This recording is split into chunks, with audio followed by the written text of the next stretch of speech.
across the UK, on DAB+, on YouTube, on your mobile, and on your side. This is Talk.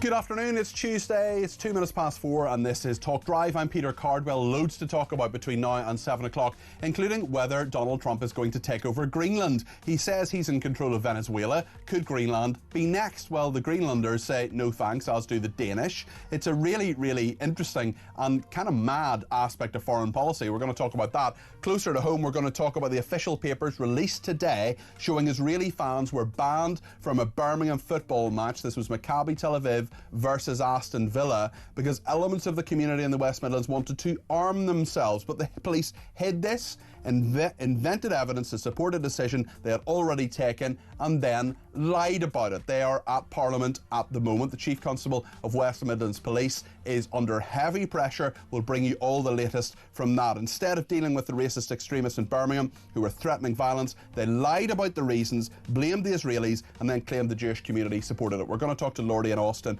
about this a little bit later on. It'll be very interesting to see whether in 24 hours the Chief Constable of West Midlands Police still has a job. I think it's probably 60-40 that he does not. We'll see what happens there. We'll talk as well about over 70s needing eye tests every 3 years, and if they don't pass them, they won't be allowed to drive. What do you think about that? 0344 499 1000. And we'll talk about Keir Starmer's Brexit surrender bill, transferring powers to the EU. He's at it again. Plenty to discuss here on Talk. Let me know what you think about all these issues. We'll examine them from every angle and get all sorts of perspectives. 0344 499 1000 is the number to call. You can text me 87222. You can send me a WhatsApp 0344 499 1000 or a voice note on that number as well. You can also give me a ring on 0344 499 1000. Tweet me at talkTV or follow me at Peter Cardwell. And remember in the text messages 87222 to put the word talk in there so it comes up on the screen in front of me. I don't know where it comes if you don't put the word in, but I can't see it anyway.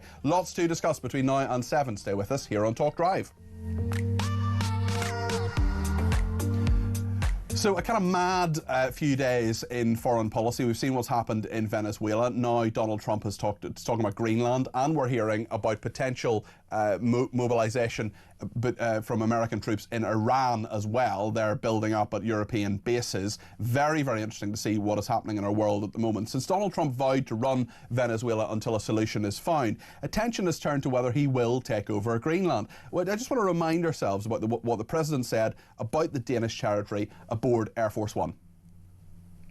We need Greenland from a national security situation. It's so strategic.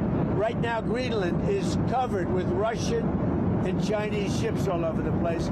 We need Greenland from the standpoint of national security. And Denmark is not going to be able to do it, I can tell you. The European Union needs us to have it, and they know that. I think there's some confusion. Donald Trump there aboard Air Force One a couple of days ago. Today, the Danish Prime Minister has defended her territory. Firstly, I believe that the American president should be taken seriously when he says that he wants Greenland. But I also want to make it clear that if the United States chooses to attack another NATO country militarily, then everything stops. That is including our NATO and thus the security that has been provided since the end of the Second World War. And here's the view of our own Prime Minister, Sir Keir Starmer, speaking to ITV. The future of Greenland is for Greenland and the Kingdom of Denmark, and for Greenland and the Kingdom of Denmark only. And we're very clear about that. Denmark is a very close ally of the UK, both in Europe and in NATO, and it's very important that we stand by our ally. Well, Donald Trump is speaking at an event at the moment. If he says anything significant there, we will, of course, bring that to you here on Talk Drive. In the meantime, I want to speak to Colonel James Sunderland, a military expert and former MP. James, what's going on here and what do you think is going to happen now? You're very welcome to the programme. Yeah, good afternoon, Peter. Good afternoon, viewers. The world's gone mad, Peter. It's interesting, isn't it, that when Trump made those comments on Air Force One, for me, what was really striking was the look of complete shock and horror on the face of Western leaders. And I don't often agree with Keir Starmer, but he's absolutely right that this is a matter for the people of Greenland and Denmark only. The US has no territorial right at all to Greenland, and I think that the Western world and NATO should be equally horrified. It's a little bit weird, isn't it, that we've gone in the last few days, although Donald Trump said that Venezuela was on his list, that he says he's in control of Venezuela. Marco Rubio and others have talked, the Secretary of State have talked about Colombia, have talked about Cuba.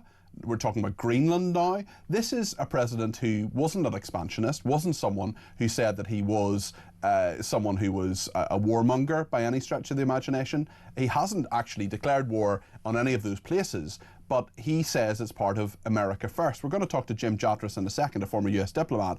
But do you see this as part of a strategy, or is there a strategy here? Interesting question. I mean, one's mind goes back to Blair's very famous Chicago speech in 1999, where he stated the case for liberal intervention in overseas nations. I mean, what's interesting is this is happening now with Trump. And this is not a one-off. This is not a fad. You look at what's happening in Iran with the bombing of the Iranian nuclear facilities. Look at what's happened in Venezuela, Syria. This is a president who is predisposed to the use of military force in a way perhaps we didn't see in his first term. So what does it mean now? I mean, I think that we in the Western world now should be looking at this with interest. I think we should be quite concerned about it. Trump's used force in the past. He may do so again. What's next? And it remains to be seen how the Greenland situation plays out. But clearly, NATO is right to be worried. And quite clearly, if there is any movement on Greenland at all by the Americans, it will result in the end of that alliance. Iran is an interesting one as well, because we're seeing that troops are building up, a number of people saying that there may well be action from America in that regard next. Is that realistic, do you think? Is that what these military build-ups are about? Well, the US has got a large footprint across Europe. The US is a global power. Any part of the globe has got US bases in it. So I wouldn't read too much into the build-up of forces. We've already got American forces in Europe, in the Red Sea, in the Dead Sea, in that part of the world. But quite clearly, the Americans will be wondering and perhaps planning whether they can project force into Iran. That will be a pretty significant statement. Putting boots on the ground of any nation is significant, but particularly when it comes to Iran. So I think that there's movement there as well. Going back to, if I may, the Greenland situation, of course, any military attack on a NATO nation, and let's be clear, Greenland is a NATO nation under the auspices of the Danish government. Think about Article 5. An attack on one is an attack on all. Yeah, what does that do to NATO? What does it do if one NATO nation essentially attacks another? What actually happens? Or all bets off at that stage? Peter, we've never been there in history. There's no precedent for it at all. If you look at what happened in 1982 when Argentinian forces invaded British sovereign territory, we defended that territory. You could argue that the Russians invading Ukraine is another sovereign nation invading a neighbour, a sovereign nation in the case of Ukraine. I mean, what's the difference, therefore, between potentially the US invading or launching military action against Greenland or any attempt? And if they're NATO nations, this makes the whole dynamic is changed here. Of course, Article 5, I think it was you taught me this, and I'm just parroting back the point you taught me, James, to you. Article 5 has only ever been triggered once after 9/11. I mean, we might well be getting ahead of ourselves, but can you see it being triggered again? And then if you're Keir Starmer, what on earth do you do? Your closest ally has invaded another NATO country. Denmark is a very close ally as well, a very important ally. What on earth do you do in that situation?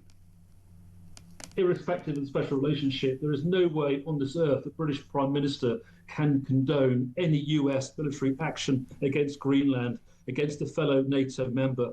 And you're quite right, Article 5 has been invoked once before.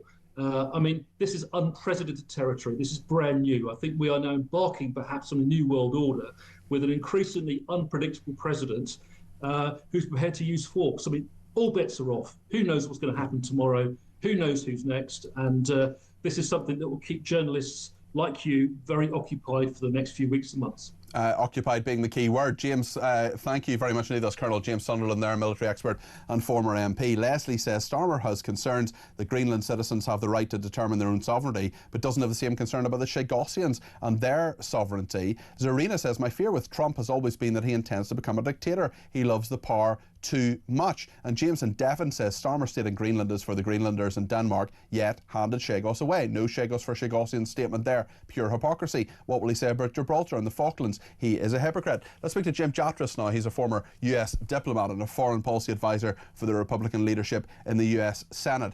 Jim, invading Greenland, really? Peter, as a Trump supporter, I have to confess I do agree with pretty much everything that Colonel Sunderland said. It's very disconcerting. I mean, I don't think we're going to see U.S. forces attack Copenhagen and kidnap King Frederick anytime soon. But one never knows the way Mr. Trump is acting. That if he's after a Nobel Peace Prize, he's got a very funny way of going about it.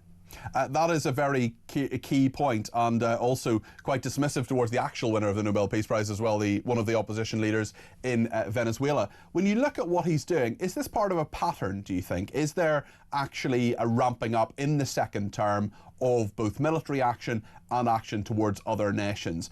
This is very different from Trump 1.0, isn't it?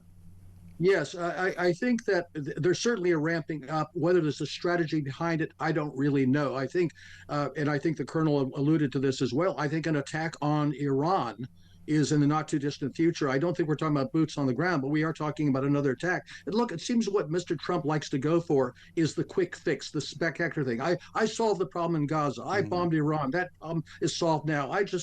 We're taking over Venezuela, even though we really haven't taken over Venezuela, and really nothing has changed except that one man and his wife are now in New York instead of in Caracas. So I think he's going for these quick, spectacular vanity projects that make him the big winner. I don't know how he's going to do that with Greenland. If we attack Greenland, are we going to invoke Article 5 then to defend Greenland against the United States? And who's going to do that? The United States? We can't. I mean, none of this makes any sense when all's said and done. With Iran, look, I would dearly love to see the end of the Miller's reign. I would love to see freedom for people in Iran tomorrow. I'd love to see it today. But if Trump goes in there and does some sort of military action towards Iran, what will his rationale be for that? I'm not saying there isn't a rationale. I'm saying what will he use as a rationale for it? He talked about Venezuela, he talked about drugs, he talked about oil. With Iran, what will his thoughts be with that, do you think? Well, the fact is, it doesn't matter what it is, because you point out with drugs, which is a ridiculous claim with regard to Venezuela. It's like Saddam Hussein's weapons of mass destruction. He also pardoned the Honduras president as well, who was a drugs baron. Right, and our real drug problem is actually coming from Mexico. Although, to be fair, he might attack Mexico too. We'll find out. He could either point to say, well, the Iranians are back to their nuclear program, or he can say that, because there are demonstrations in Iran and there's been some violence involved, he can say we have to protect the people of Iran.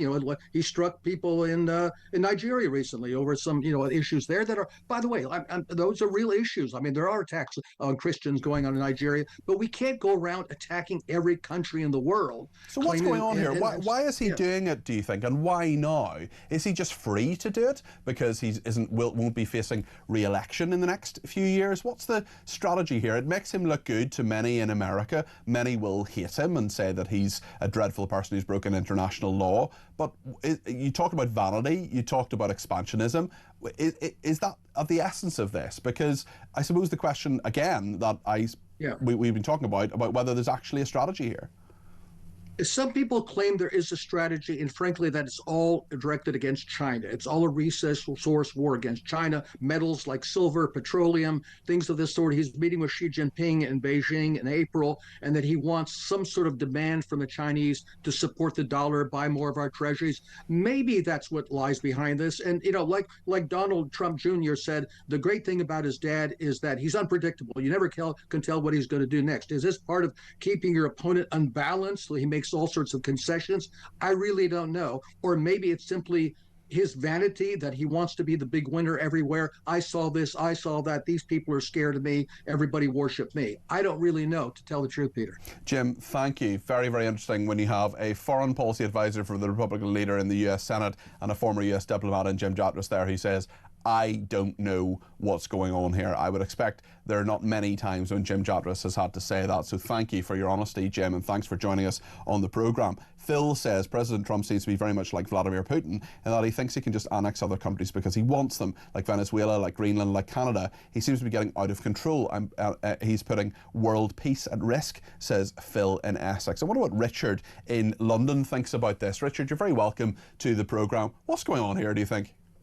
I mean, I think I think there's one of the things that I don't think we really get in Britain as much as we should get is the complete collapse.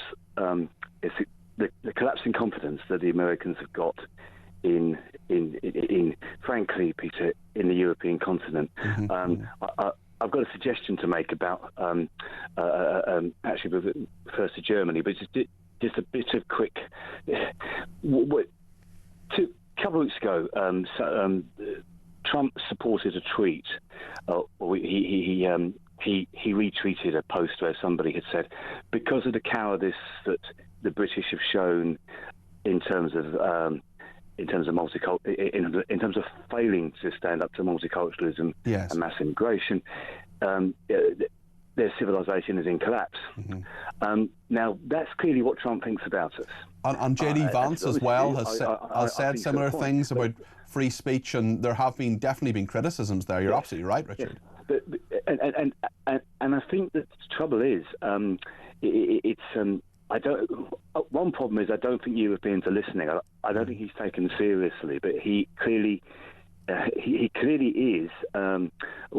Although you can say about him, yes, he's a card player and he says things. It's almost like the old negotiating tactic of, I'll ask for this, but I don't want that much. But what I mean? It's almost like I'll push you.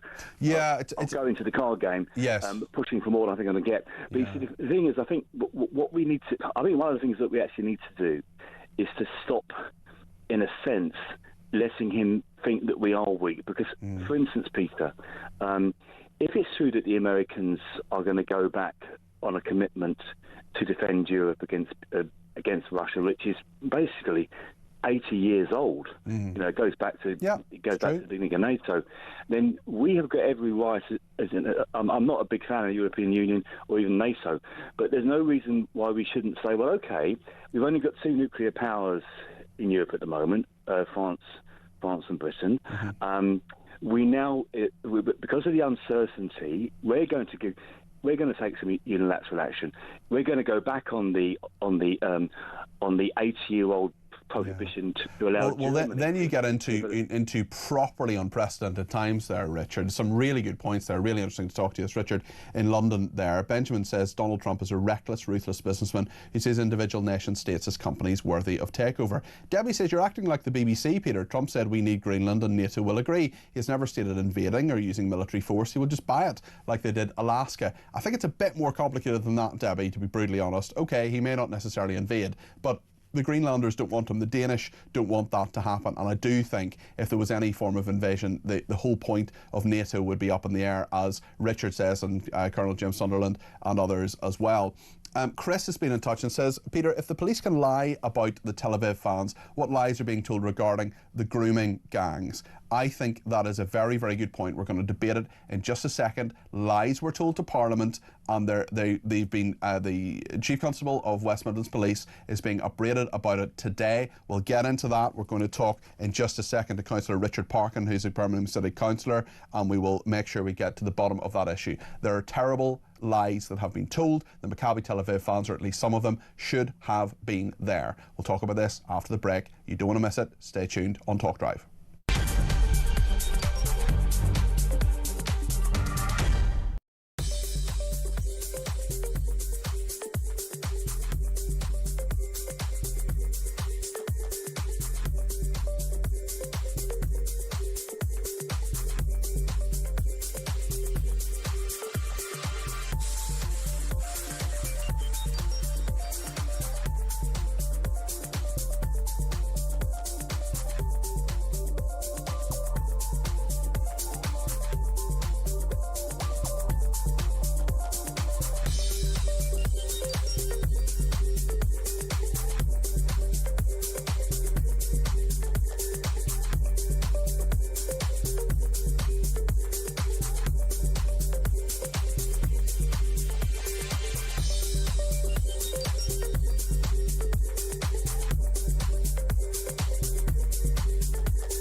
Is this just the beginning of something from Donald Trump, or do you think this is a one-off? Well, and I think that's the other big concern, Jeremy. I mean, are we going to see Donald Trump using the U.S. military to march through the Western Hemisphere? God forbid I say it, the way Adolf Hitler marched through Europe. Or are we looking at a situation too where this is really more, in my mind, I can't help but wonder if this isn't a test to see if the U.S. military will follow any orders he gives. Across the UK, on DAB+, on YouTube, on your mobile, and on your side. This is Talk. We're talking about a little bit later on in the programme about drivers over 70 every 3 years. They've got to have an eye test, and if they don't pass the eye test, they won't be allowed to drive. Peter Bolton in Oxford has said, "Greetings, I am 85 and have my eyesight tested annually. As long as I wear glasses, I would pass any eye test, as would most elderly people." Peter, your point is absolutely reasonable. The point, I suppose, of this is to say that previously people self-certified. Now, if you fail the test, you're not going to be allowed to drive. What do you think about that? Angela says, "Hello Peter, I think everyone should have eye tests to drive maybe every 3 years. Also, to lower the alcohol level to drive will just add more confusion. Why not have zero tolerance to that and drugs to drive? Too many lives are being ruined." Angela, you're absolutely right. The issue comes if you have a tiny, tiny amount of alcohol in your system. For example, if you've had a liqueur sweet or liqueur chocolate or something like that, or you've put mouthwash in your mouth, for example, you'd have a tiny bit of, very, very small amounts of alcohol. So if you say absolute zero, well then it's a bit different. But then of course, the alcohol you would have from a pint of beer or a glass of wine, there are proposals, it seems, to lower the limits. You have a very good point, and I don't think anybody should drink or drive at all. I mean, I'm not saying I'm, Mother Teresa here, but I haven't had a drink in 7 years, and that was one of the best decisions I made. I do want people to enjoy alcohol responsibly, but I just think that drink driving and drug driving as well, an increasing problem, should be absolutely taboo. I want to talk now about something we've been lied to about, and this is West Midlands Police, who have been absolutely shameful in what they have said and done over Maccabi Tel Aviv fans coming to Aston Villa for that match. It happened in November, and there were many, many questions about why they'd come to the decision to ban Maccabi Tel Aviv fans. I want to watch an encounter now from today. Previously, the Chief Constable of West Midlands Police, the Assistant Chief Constable and others were brought to the Home Affairs Select Committee in Parliament. They were recalled. That's never happened before. It has never happened before. And the reason it happened was because the information they gave was not correct. Now we're in a situation where official papers released today are showing Israeli fans were banned because elements of the community in the West Midlands wanted to arm themselves. But the police hid this, invented evidence to support a decision they had already taken, and then lied about it. Let's watch an encounter from the hearing earlier where the chairwoman of the Home Affairs Select Committee, Dame Karen Bradley, was quizzing Craig Guilford. He is Chief Constable of West Midlands Police about false information regarding Maccabi Tel Aviv fans. I want to get away from. I'm getting bogged down in detail. There's a few other points we need to make. I want to come in on the accuracy of your reporting, because in the SAG minutes of the 16th of October, there was a discussion about the risk in reference to the different football fans. When talking about the Maccabi fan base, incidents in Italy, Norway and Holland were referenced, but none of these incidents involved Maccabi fans. For example, in Italy, it involved Beata Jerusalem. In Norway, it involved the Israeli national football team, and in Holland, it was the Israeli baseball team. And in fact, both of them was pro-Palestine protest rather than Israeli fan bad behaviour. So you're using evidence that did not actually relate to Maccabi Tel Aviv to highlight a risk to the community, which I don't think actually existed. Can I also ask, you stated that Lord Mann had said that a Jewish person was dragged out of a taxi as part of his report. Can you point to exactly where that's said? Because we've been through the reports and we can't find that. Can I assist on that, Chair? Thank you. So I've obviously seen Lord Mann's report. He references on the first page of the report at point 3. There was an altercation with a taxi driver that resulted in Israeli fans attacking a small number of taxis at the same location. Mm-hmm. The event dissipated quickly as the taxi drove off. So that is referenced. It doesn't say a Jewish person was dragged out of taxi. No, I've just read exactly what he said. Okay. I'd be really, really surprised if Craig Guilford, who's the Chief Constable of West Midlands Police, survives in his job. Let's go to Birmingham now and Councillor Richard Parkin, who's a Birmingham City Councillor for the Sutton Redicap ward. I mean, it's shocking, but it's not shocking, because we knew we were lied to, Richard, and now all of the gory detail is coming out. Yeah, good afternoon, Peter. This is a shameful episode for West Midlands Police, and I at the time, I thought it was an outrageous decision, but what's become more apparent in the weeks since then is that the police have fabricated facts and twisted information to suit a decision they'd already made. They've now been summoned to the Home Affairs Committee twice, as you say, unprecedented in 2 months. And the more questions they get asked, the more things start unravelling. I've got a lot of time for the police. I think they do a tremendous job. They're hard-working people out on the streets supporting and protecting our communities all the time. But this is a failure of leadership at the top of West Midlands Police. And I cannot see how the Chief Constable's position remains tenable after all of this. I think you're right. I would be really surprised if he's still in his job, because the basis of our support is policing by consent. It is saying, we trust you to tell us the truth about what happened. We have so many bits of detail that have come out today, rigging the intelligence to justify banning Israeli fans from Villa Park. We have all sorts of detail about online reports in Dutch that are comparing them with West Midlands Police that purported to summarise the intelligence they said they'd received from the Netherlands. The Dutch report said trouble started with aggression and threats towards Israelis previously when there was a match between Maccabi Tel Aviv and Ajax. Yet the West Midlands Police email claims the opposite, that the trouble started with Israelis attacking local Muslims. It claims the Israelis had received military training, something not mentioned in the Dutch report and dismissed by Dutch police to the Sunday Times. That is just one detail of the intelligence that informed this decision. They looked at what happened in the Netherlands. They said, what happened there can't happen in Aston Villa. I wonder, from your perspective, whether the truth is that actually the threat, or at least most of the threat, and I'm not saying for a second that there aren't Yobs and there aren't hooligans that were part of Maccabi Tel Aviv. I'm not saying that for a second. What I am saying is, was the threat actually from Islamists in that area? Yeah, well, the evidence that you refer to, there was a key meeting between the West Midlands Police and 3 Dutch commanders who were overseeing the Ajax game in November 2024. And the minutes from that meeting don't appear to have been made available. I'm not sure if it was recorded. But the evidence that came out of that the police then used to justify the decision to ban the fans has been denied by the Dutch police, consistently denied by the Dutch police, who said they were surprised by the comments made by West Midlands Police and didn't recognise them. I mean, one of the claims was that 5,000 officers were needed to deal with the unrest. There were 200 members of the Israeli Defence Forces connected with the Troubles. I mean, these are claims that they're used by the West Midlands Police to back up the ban decision. But the Dutch police haven't recognised it at all. Yeah. And in fact, one of the West Midlands Police have actually referenced a match between West Ham United and Maccabi Tel Aviv in 2023, which never actually happened.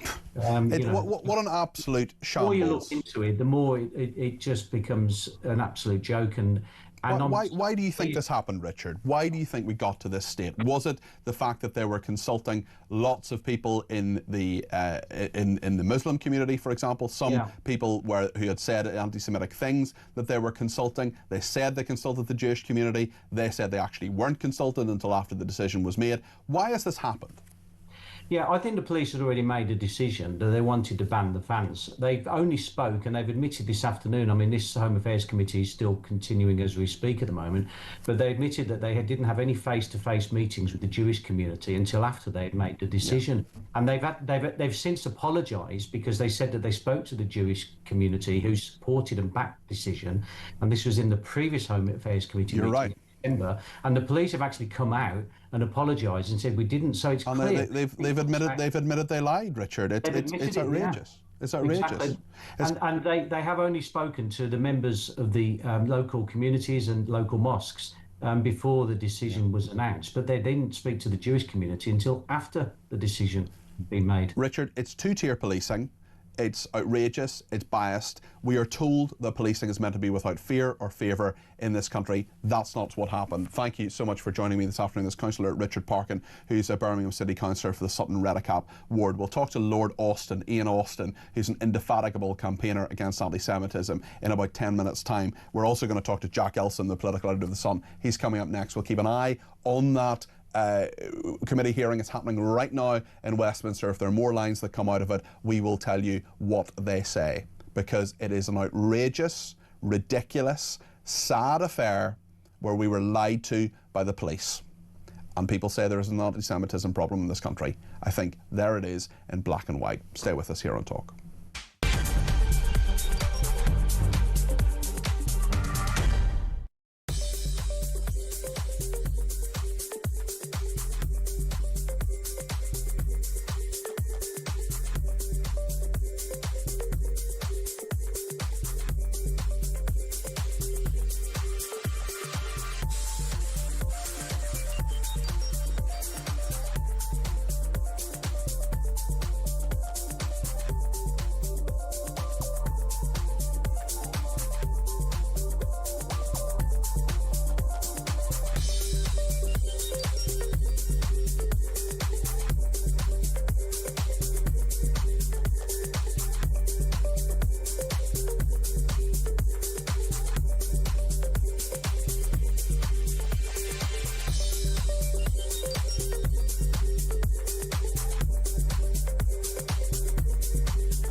Across the UK, on DAB+, on YouTube, on your mobile, and on your side. This is Talk. Jenny in Worcester says, I've just watched the committee regarding the Maccabi Tel Aviv fans. The police squirmed all the way through it. It was clearly political. I don't believe a word they've said. They've clearly pandered to the Islamist mob and Gobby MP, says Jenny from Worcester. I think she's perhaps referring to Ayub Khan there. He was jubilant, absolutely jubilant, when Maccabi Tel Aviv fans were banned from that matter. And Alan in Pimlico says that match in Aston Villa should be replayed, as Tel Aviv fans could not be represented. Imagine Villa fans were barred from attending a match in Tel Aviv. It is a really box office thing that we're covering all throughout the afternoon, because that committee hearing happening right now in Parliament. I think there's a Chief Constable who's going to have to resign in the next 2 or 3 days. It is, I mean, they lied. They lied about why people were banned from that match. Jack Elson is the political editor of The Sun and joins me now. Jack, I'm sure you've been following it as others have. What are your thoughts on what the Home Affairs Select Committee is actually getting to the bottom of this afternoon? Yeah, well, Peter, good afternoon. Like you said, it seems totally outrageous, duplicitous, bit of a cover-up here, and hats off to my colleagues at the Sunday Times who have really been leading the way on exposing this double standards here, because like you said, at the heart of it, it does seem like total two-tier policing. None of the Jewish community seems to have been consulted before this ban was put into place, and the officers do seem to have been caught out red-handed. Their mealy-mouthed excuses over the last few weeks seem to have withered on the vine every time they've been put to the test, and now, like you said, they're squirming in front of the Home Affairs Select Committee. And I also agree with you. I don't think that it is sustainable for the situation to continue without heads rolling here, because it does seem to be such a breach of trust, a breach of normal standards of policing, to the detriment of Jewish Israeli fans. And one other point I would make, which is a bit more political, I guess, is where were the government in all of this? Because as soon as this ban was announced by West Midlands Police, back in, was it October or November when it happened? October, yeah. October when it happened. We were told by the government immediately that they were again, furious about this and will be taking all measures to try and reverse it. We were told that they dispatched Shabana Mahmood and Lisa Nandy to have conversations with West Midlands police about this to try and remedy it. And what did we get? We got sweet FA about it.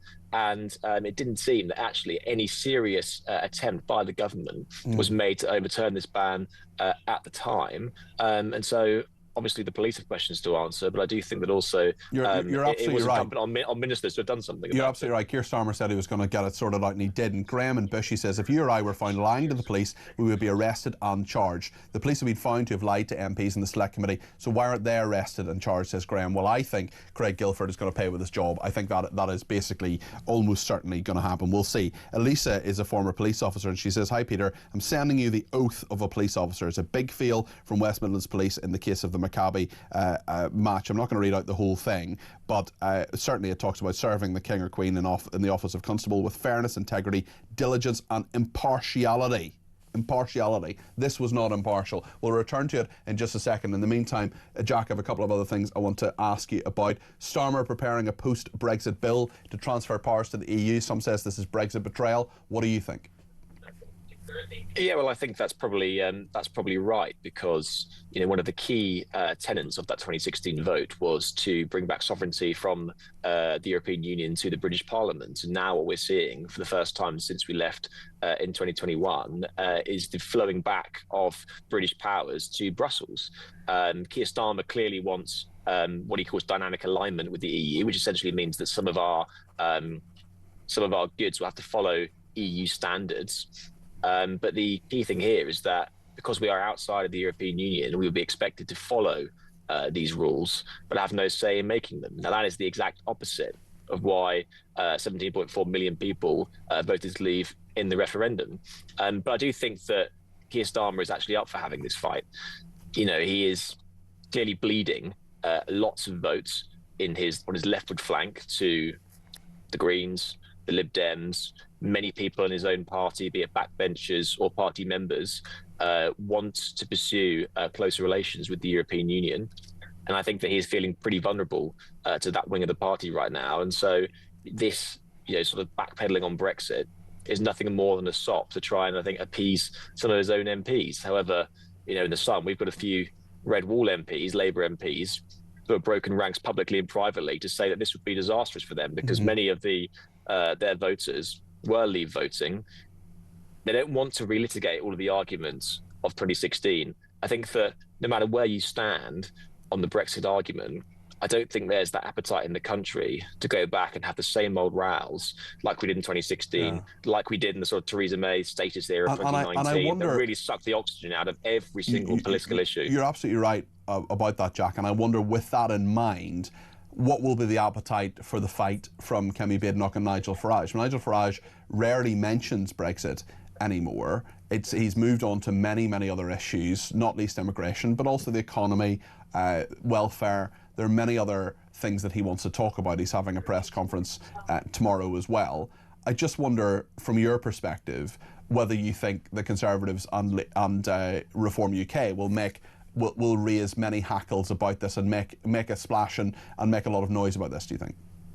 Yeah, I think they are. And you've already seen Nigel Farage and Kemi Badenoch, both of them, since Keir Starmer did that interview over the weekend with Laura Kuenssberg, in which he said he wants ever closer alignment with the single market.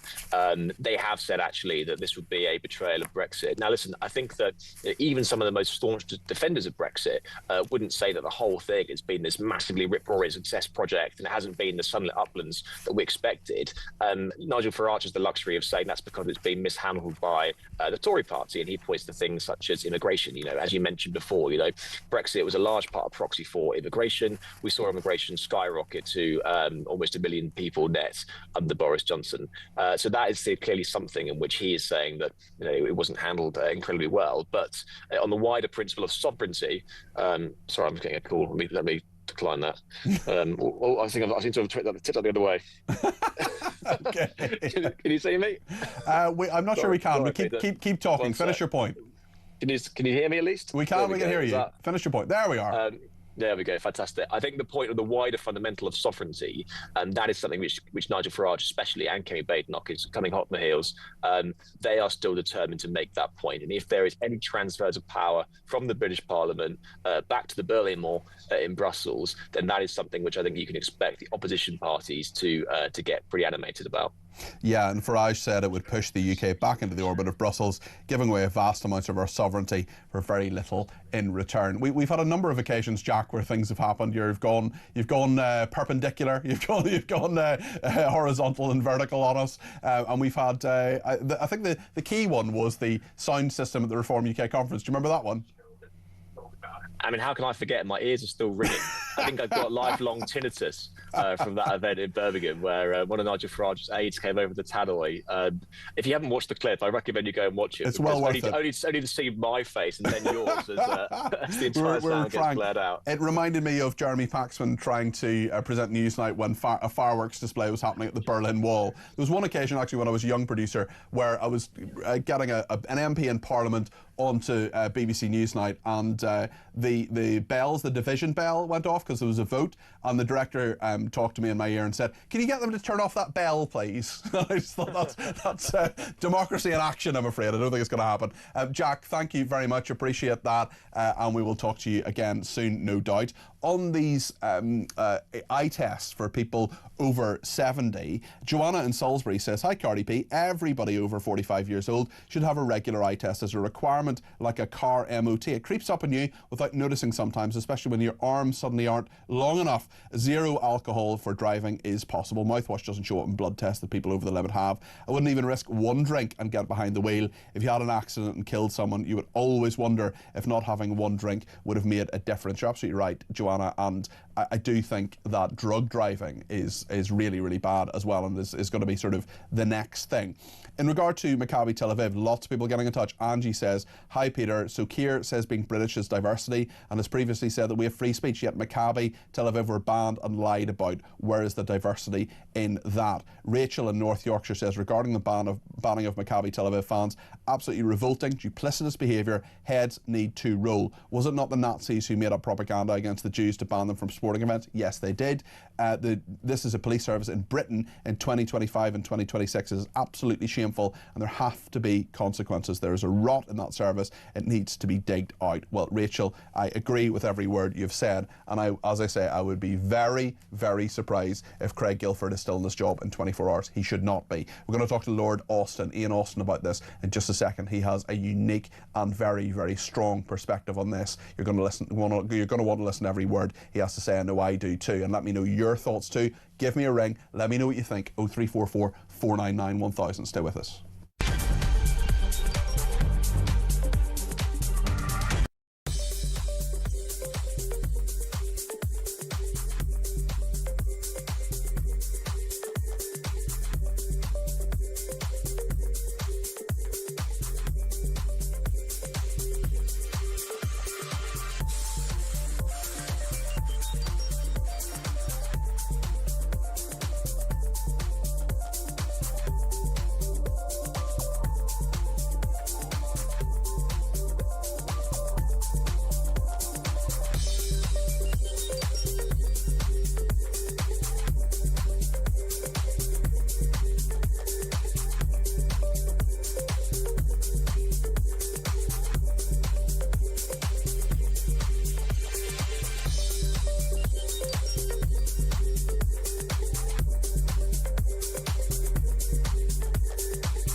Is this just the beginning of something from Donald Trump, or do you think this is a one-off? Well, and I think that's the other big concern, Jeremy. I mean, are we going to see Donald Trump using the U.S. military to march through the Western Hemisphere? God forbid I say it, the way Adolf Hitler marched through Europe. or are we looking at a situation too where this is really more, in my mind, I can't help but wonder if this isn't a test to see if the U.S. military will follow any orders he gives.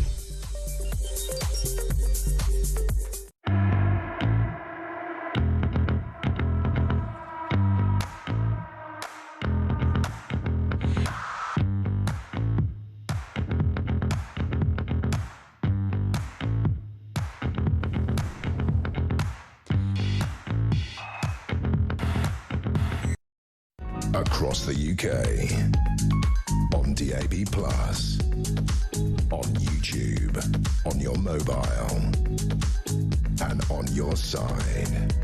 This is Talk. Thank you to John Cockburn on Twitter. He says, as an HGV driver, you need to have an eyesight test every 5 years from the age of 45, along with a significant medical. As a car driver, after passing your test, you could be driving as blind as a bat until the age of 70, unless you have a test due to a health issue. Dallas says, I read that by destabilising Venezuela, Trump effectively cut off Russia's major oil export route, having used that country to sell under a different flag. Maybe it's part of Trump's anti-Russian sanctions and a bargaining tool in the Ukraine peace negotiations. Dallas, thanks for that. Goodness knows what's going on. And Ray says the Chief Constable and his deputy at West Midlands Police shouldn't be allowed to resign and keep their pensions. They must be sacked. Well, let's speak to Ian Austin now, who is a former Labour MP. He is an Aston Villa fan. Just before we do, we can have a quick look at the Chief Constable being put under pressure. This is Craig Guilford of West Midlands Police. I asked a question about why we're using different incidents of football involving violence where Israelis were involved as a way to highlight the threat that Maccabi Tel Aviv fans played into the community. It feels to us, from everything we've seen, that there was a need that you felt that you had to justify banning these fans, and that scraping was done to find a reason. Right. Well, that's absolutely not the case. I'm really sorry if it comes across in that way. That was absolutely not the case. The information, the intelligence that we received, that we documented, and we've shared absolutely all of that with HMIC FRS very, very recently, was all gone through. The mistake that was made in terms of the West Ham was one individual doing one Google search because he couldn't find the reference because it wasn't there within the system. Ian Austin is with us now, Lord Austin. Ian, for people who haven't been watching this in the same level of detail as we have perhaps this afternoon, can you just take people through what has actually happened here?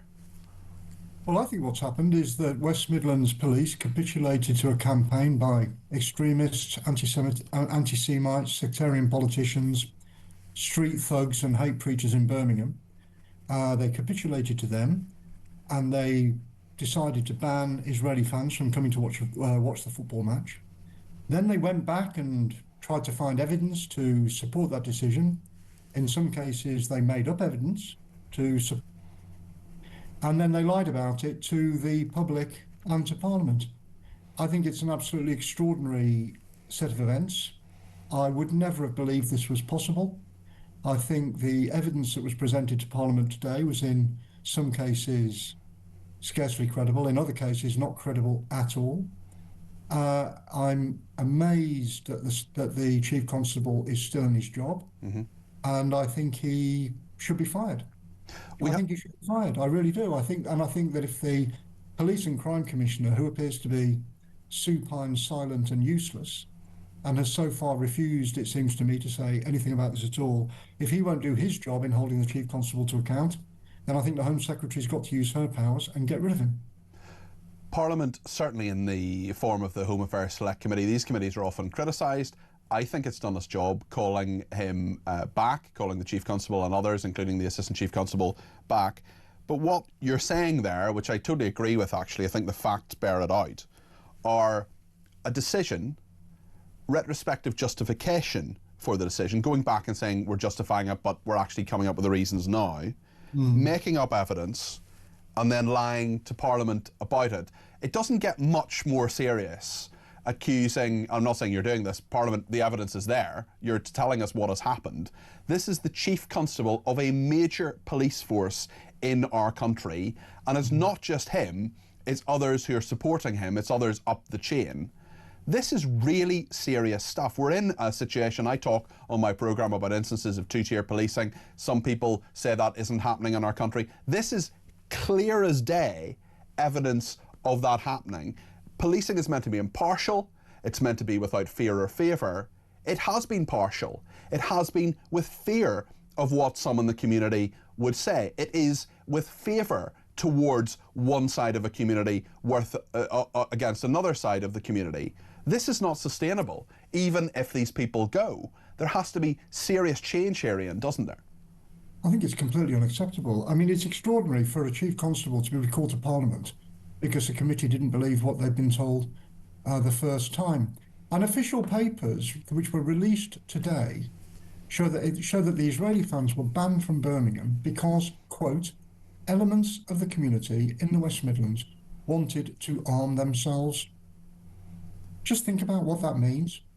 Now, instead of dealing with the racist extremists in Birmingham who were threatening violence, they hid that evidence. They invented evidence to support the decision they'd already taken to ban the Israeli fans who would have been targeted by those thugs. They then lied about that.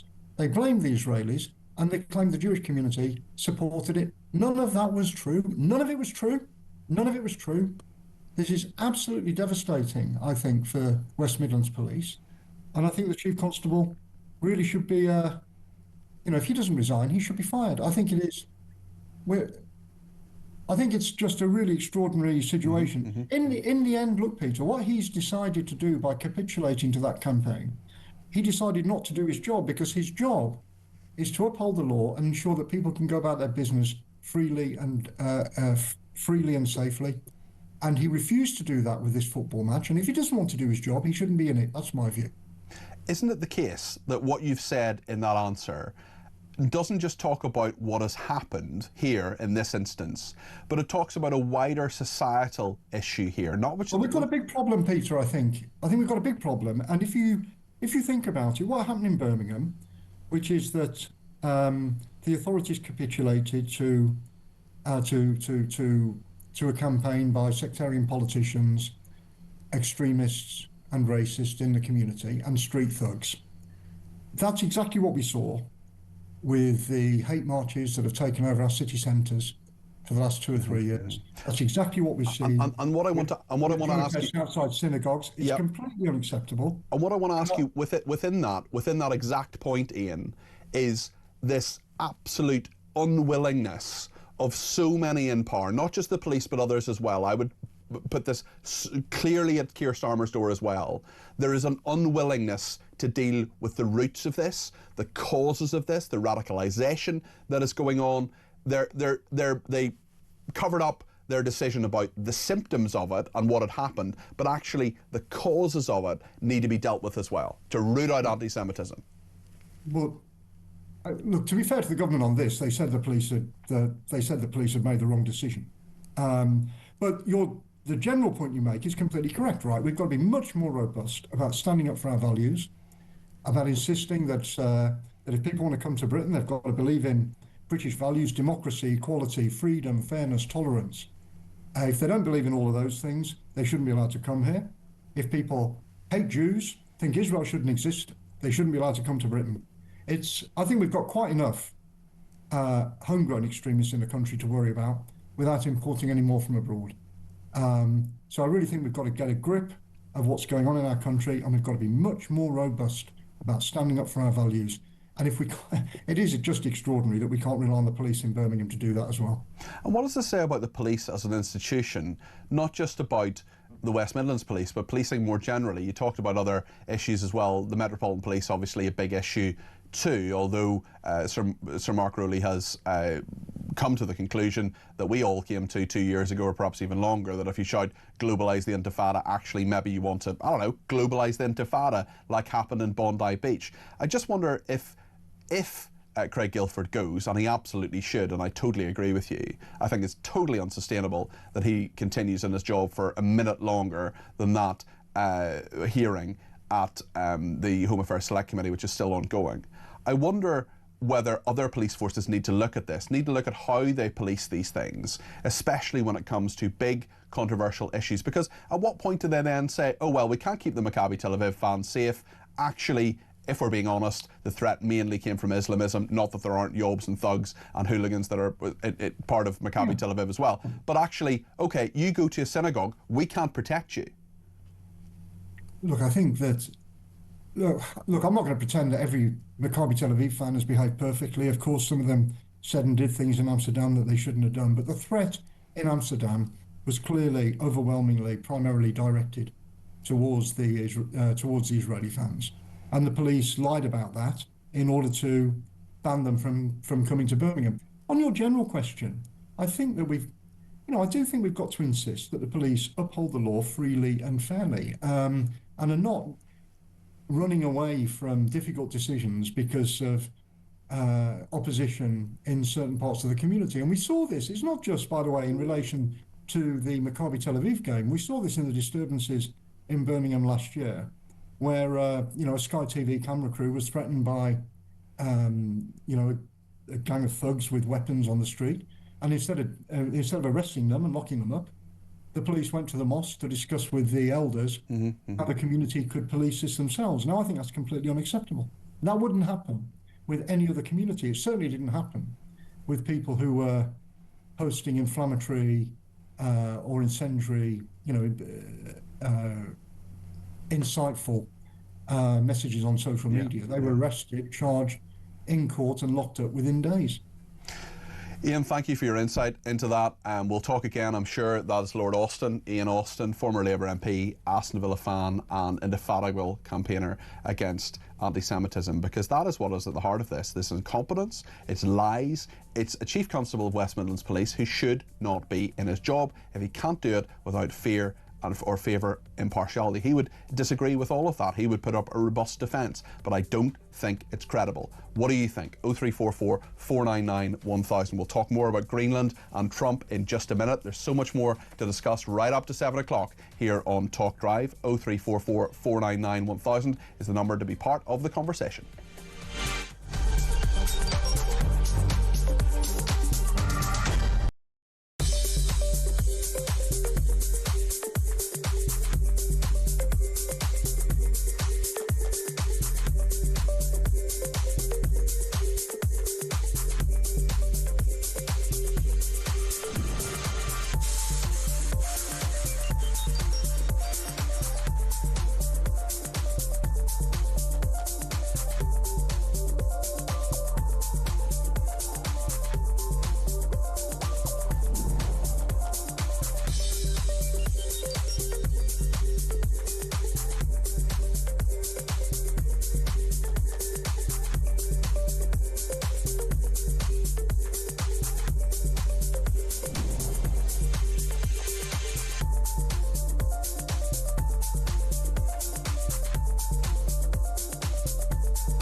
Across the UK.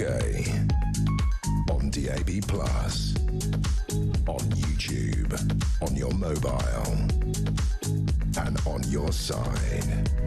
This is Talk.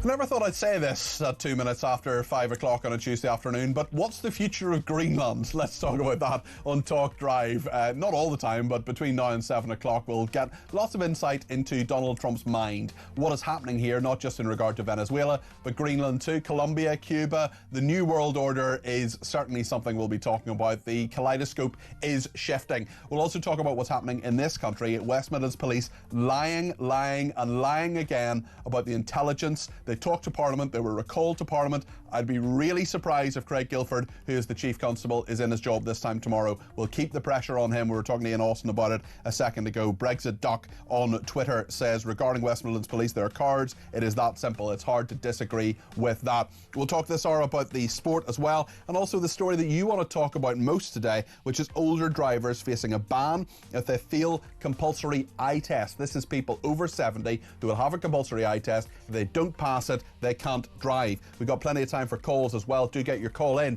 0344 499 1000. Whatever's on the tip of your tongue, you tell me. We'll discuss it together. You can ring me on that number. You can text me 87222 with the word talk in your text. You can tweet me at talkTV. Follow me at Peter Cardwell. Send me a voice note, less than a minute, please. Those are in full working order again. 0344 499 1000. That's the number as well to ring me or to send me a WhatsApp text message too. So much to discuss between now and 7 o'clock. Stay with us here on Talk Drive.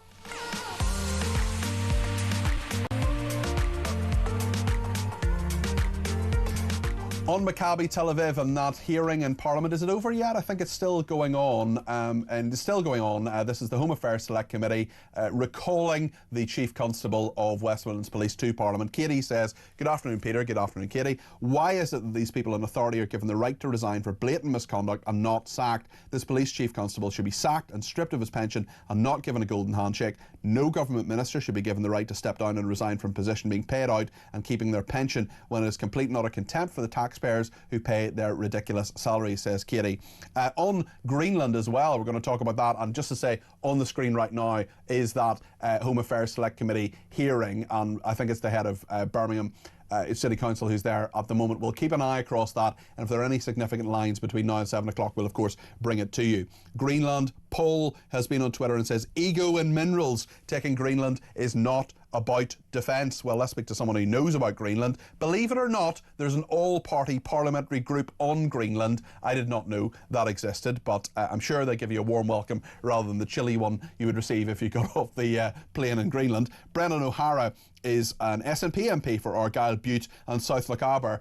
Brendan, we'll get into all of this in a second, but why are you interested in Greenland? Why is it something that you're passionate about? I'm fascinated to hear that before we get into the issue. I was fortunate enough to visit in 2018, and I found the country to be a beautiful, absolutely beautiful country. Also a fascinating country. Its history, its politics, and at that time, the future of Greenland was, well, we thought then was in flux. There was a lot of Chinese investment. The Americans were looking at it, the relationship with Canada, and of course, part of the Kingdom of Denmark, but they were outside of the European Union. So it was almost a unique set of circumstances. And I absolutely fell in love with the place. It's a fantastic place. And when we came back, we set up this group within the UK Parliament. And it was really to look at trade links, and there was a UK-Greenland trade agreement developing at the time. And I must admit, I never thought that I would end up on your show about a possible American invasion. Well, and here we are. Editorially, Brendan, you are very much the Martine McCutcheon of the situation. This is your perfect moment. Tell us about your thoughts on this, because since Donald Trump vowed to run Venezuela until a solution is found, attention has turned to whether he will take over Greenland. Let's just remind ourselves, before we get Brendan's reaction, about what the President said about the Danish territory aboard Air Force One. We need Greenland from a national security situation. It's so strategic. Right now, Greenland is covered with Russian and Chinese ships all over the place. We need Greenland from the standpoint of national security. And Denmark is not going to be able to do it, I can tell you. The European Union needs us to have it, and they know that. I think there's some confusion. Donald Trump there talking on Air Force One. Today, the Danish Prime Minister has defended her territory. Firstly, I believe that the American president should be taken seriously when he says that he wants Greenland. But I also want to make it clear that if the United States chooses to attack another NATO country militarily, then everything stops. That is including our NATO and thus the security that has been provided since the end of the Second World War. And what about our Prime Minister, Keir Starmer? Here's what he has said to ITV about this. The future of Greenland is for Greenland and the Kingdom of Denmark, and for Greenland and the Kingdom of Denmark only. And we're very clear about that. Denmark is a very close ally of the UK, both in Europe and in NATO, and it's very important that we stand by our ally. Brendan, what do you make of the President's comments here? I think they're absolute nonsense. I don't think they stand up to any scrutiny whatsoever.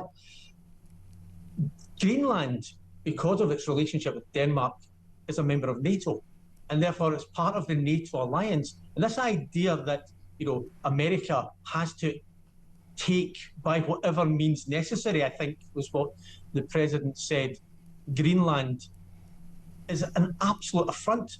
It's nothing will do more damage to the Western alliance than President Trump taking Greenland by force. What do the Greenlanders you've spoken to think about this? Well, I think they are absolutely aghast that it has come to this. Now, I think it's important to say that, you know, Donald Trump's not the first American president to eye Greenland covetously. You know, in fact, you can go back as far as the year after America bought Alaska, 1867. The Americans tried to buy Greenland then. Apologies, that's the division bell going in the House of Commons. I don't know if you... Do you have to go and vote? No, it's fortunately it's not an issue for us. Okay, no worries. But if you could bear with me. Go ahead. Yeah, so we can hear you loudly and clearly, don't worry. America has always coveted Greenland. It's from the 1870s through to the turn of the 19th century, all the way through the 20th century, American presidents have looked at Greenland with these covetous eyes, but none of them have gone as far, remotely as far, as Trump has done. And the pretext for what he's saying is absolute nonsense. You know, this idea that it would make America more safe is nonsense. What makes America safe, what makes us all safe, is that alliance we have within NATO. And if America want to fracture that alliance, then the only people, yet again, who will be rubbing their hands with glee will be Presidents Xi and President Putin. Is this just about minerals, do you think? Is this just about what Greenland has? Especially now some of those polar ice caps are melting and there are sometimes shipping routes that are opening up. There are sometimes resources that are perhaps gettable that weren't previously. Yes, I think at its heart it probably is. But I think, you know, that if you've ever seen Greenland, Greenland has basically no infrastructure. And if there is a mining facility in the middle of Greenland, you're going to have to build multi-billion pound plant and infrastructure in order to extract it. So it's, at the moment, it's not economically viable to do much mining in Greenland. There are some, and you know, where it can be done, it is being done. But mining on an economically viable scale, I think, is decades away, decades away. So I wonder if this, you know, it is about minerals. It absolutely is. I know it is. But there are already mining concessions given to American firms, as there are to Australian firms, or to European firms. And I wonder if this is just Trump wanting to actually physically enlarge the footprint of the United States. I wonder if it is as crass as that. Brendan, this is kind of a weird final question, but bear with me. From one political nerd to another, have you ever seen the most recent series of Borgen on Netflix? Because there's a sort of eerily similar storyline to what is going on here. You've seen it, have you? Yes. Yeah, no, it's like sort of fiction and then truth comes after it. It's a brilliant series for anybody, if you're a listener who hasn't seen it, called Borgen. It's on Netflix. It's about Danish politics. You would think that wouldn't be interesting, but actually it's brilliant. And there are parallels, aren't there? Oh, there most definitely are. And I think as well for Trump, you know, that Trump, his political, and say what you like about him, and many of us do, his political antennae is very, very good. Yeah. And he knows that the relationship between Greenland and Denmark particularly fraught. You know, the Danes have not covered themselves in glory and how they have treated the Greenlandic people. You know, even right through to the 1980s, there was like forced contraception of Greenlandic women and girls. You know, in the 1950s, there was the Little Greenlander project, which took Inuit children away from their parents and rehoused them with Danish families. Now, all of these things have left a deep, deep scar. Yeah. So there is a very fraught relationship between Greenland and Denmark. It's part of the Kingdom of Denmark, but I think, you know, ask any expert on Greenland, and, you know, Greenlandic independence now isn't a question of will it or should it. It's a question of when will it happen? Very interesting, yeah. I think that's a fissure, and that's a crack of which President Trump is blatantly exploiting here. Very interesting. Brendan, listen, thank you. That's Brendan O'Hara there, who is the SNP MP for Argyll, Bute and South Lochaber, and he's also the chairman of the All-Party Parliamentary Group on Greenland. Dr. Mark Almond, listening to that, is the director of the Crisis Research Institute. Mark, do you agree with what Brendan said there about the fact that there is a fissure between Denmark and Greenlanders, and actually maybe Donald Trump could exploit that? Is there any way you think this will actually happen and Greenland could become part in some way of the United States? Well, the first part, I think, is true, that there's a legacy of what was probably intended to be benign policies to Danify the Inuit, the indigenous population of Greenland. And as in Canada, schools and sending people to board with Danish families has left a kind of psychological trauma behind it. I was noticing, by the way, that the Icelandic pop singer Björk was saying how lucky the Icelanders were to become independent in 1944 from Denmark, because otherwise people like her would have been, or her children would have been brought up speaking Danish, and they would have lost their local culture and identity. So, yeah, Denmark is broadly speaking a benign country, and in many ways a model country. But until quite recently, it had these policies which have left a bitter legacy. Whether, therefore, the Greenlanders would want to become part of the United States, want to become more or less a Puerto Rico with snow, because that's the kind of association that seems to be on offer from Trump's team, it's a different matter. Maybe that because there are only 56,000 of them, the Americans will give them a very generous dole, as it were, to join the United States if they're willing. But at the moment, I think all impressions of opinion in Greenland are that they don't want to become part of the United States. However, there are very powerful reasons why Trump wants to absorb Greenland. Now, and what are those reasons, Mark? Just talk us through it from your perspective. Well, you were mentioning earlier the melting of the Arctic ice. If we look at the world, you know, from looking down at bird's eye from over the North Pole, Russia and Canada and the United States and Greenland are very close together, because we tend to look at flat maps. It tends to give a long distance. And as that ice melts, the Russians have already been developing routes, the so-called Eastern Way, over Siberia from the Far East, from China and Japan and so on, to trade with Europe and to trade with Russia. But also the Russians are beginning to assert themselves in the Arctic. For instance, not so long ago, a Russian submarine went to the North Pole and planted the Russian flag there. And so Trump looks at Greenland as this huge territory which has negligible Danish defense forces, totally dependent on the United States, as indeed in many ways is northern Canada. Is something which is, in a sense, a liability for the Americans. Yes, they have a very big anti-missile detection base in Thule in the far north of Greenland, but they have to pay for these things. And Trump, as we know, says his allies should pay up.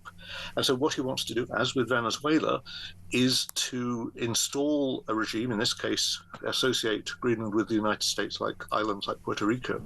And so any developments of all the minerals we've been hearing about and the rare earths may become more accessible with melting of the ice cap, will be paying taxes to the US Treasury. So US defense costs would be covered much more readily. So there's a mixture, if you like, of economic self-interest, strategic self-interest, and then Trump just, I'm afraid, despises the weak and what he sees basically as freeloaders and hangers-on amongst the smaller and weaker European countries. The Danes, of course, will say, wait a minute, proportionately, we lost more Danish soldiers in Afghanistan and Iraq than you lost American ones. Obviously, their contingent was quite small, but they suffered, tens of casualties.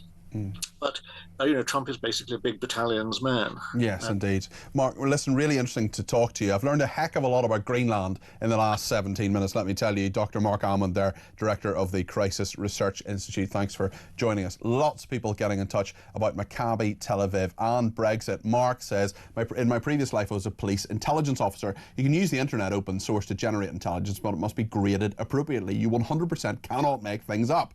If they have been found to have lied, it throws doubt all over the previous cases these officers have been involved with over the years. If they have lied, they should be disciplined and fired, says Mark. And this is the thing, you've got people like Mark who've done a really good job, who've done all the right things. And the problem is that when you have a chief constable who is there are serious questions about his conduct and the conduct of his officers, well, that is a problem for all police officers. There'll be people in police cars right now, there'll be police officers listening to this, there'll be off-duty police officers, there'll be police officers' families thinking, do you know what? My guy or woman or whoever who is in the police does the right thing, plays by the rules, upholds the oath that they took. And you have someone who's a chief constable of West Midlands Police, a major police force in this country that I believe has not done that. Mick says, as a retired officer, I cannot understand the shock of the actions of West Midlands Police chiefs. This is normal today. Other chiefs such as Sarah Crew are in the same peer group. Well, there's no suggestion Sarah Crew has been corrupt or has lied in any way, but certainly I think she has many questions to answer. She is the chief constable of the Somerset Police, and my one-man campaign to get Pascal Robinson Foster arrested, which he never has been, for shouting death, death to the IDF. Debbie says the police officer is now lying to cover up lying. It's like watching your child explain what happened to the box of celebrations. It shows the police are scared of these community leaders. What hope does that give the rest of us? Weak police, pathetic. Michael says, hi Peter, will our Prime Minister transfer our currency to the euro as part of rejoining the EU? Keep up the good work, says Michael Milton Keynes. Don't think that's going to happen, but I'm sure Keir Starmer would like to do that. Natasha says, what a liar Starmer is, saying it would be country first, party second. He's doing precisely the opposite because he is losing support from his party over Europe and we can do nothing about it. So much for democracy in this country. It cannot be right. Phil from Essex says, I'd like to know who Keir Starmer thinks he is. What gives him the right to start taking us back into the EU when we democratically voted to leave? Is this not classed as treason? It makes my blood boil, says Phil from Essex. Lots more to discuss, including one story a lot of people want to talk about. Over 70s will have an eye test every 3 years to make sure that they are fit and proper to drive. We'll talk to Mr. Loophole himself, Nick Freeman, a lawyer and road safety campaigner, who will be with us next here on Talk. I want to hear your views on this too. Maybe you're over 70, maybe you're approaching 70, maybe you just have bad eyesight. 0344 499 1000. Stay with us.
Is this just the beginning of something from Donald Trump, or do you think this is a one-off? Well, and I think that's the other big concern, Jeremy. I mean, are we going to see Donald Trump using the U.S. military to march through the Western Hemisphere? God forbid I say it, the way Adolf Hitler marched through Europe. Or are we looking at a situation too where this is really more, in my mind, I can't help but wonder if this isn't a test to see if the U.S. military will follow any orders he gives.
Across the UK, on DAB+, on YouTube, on your mobile, and on your side.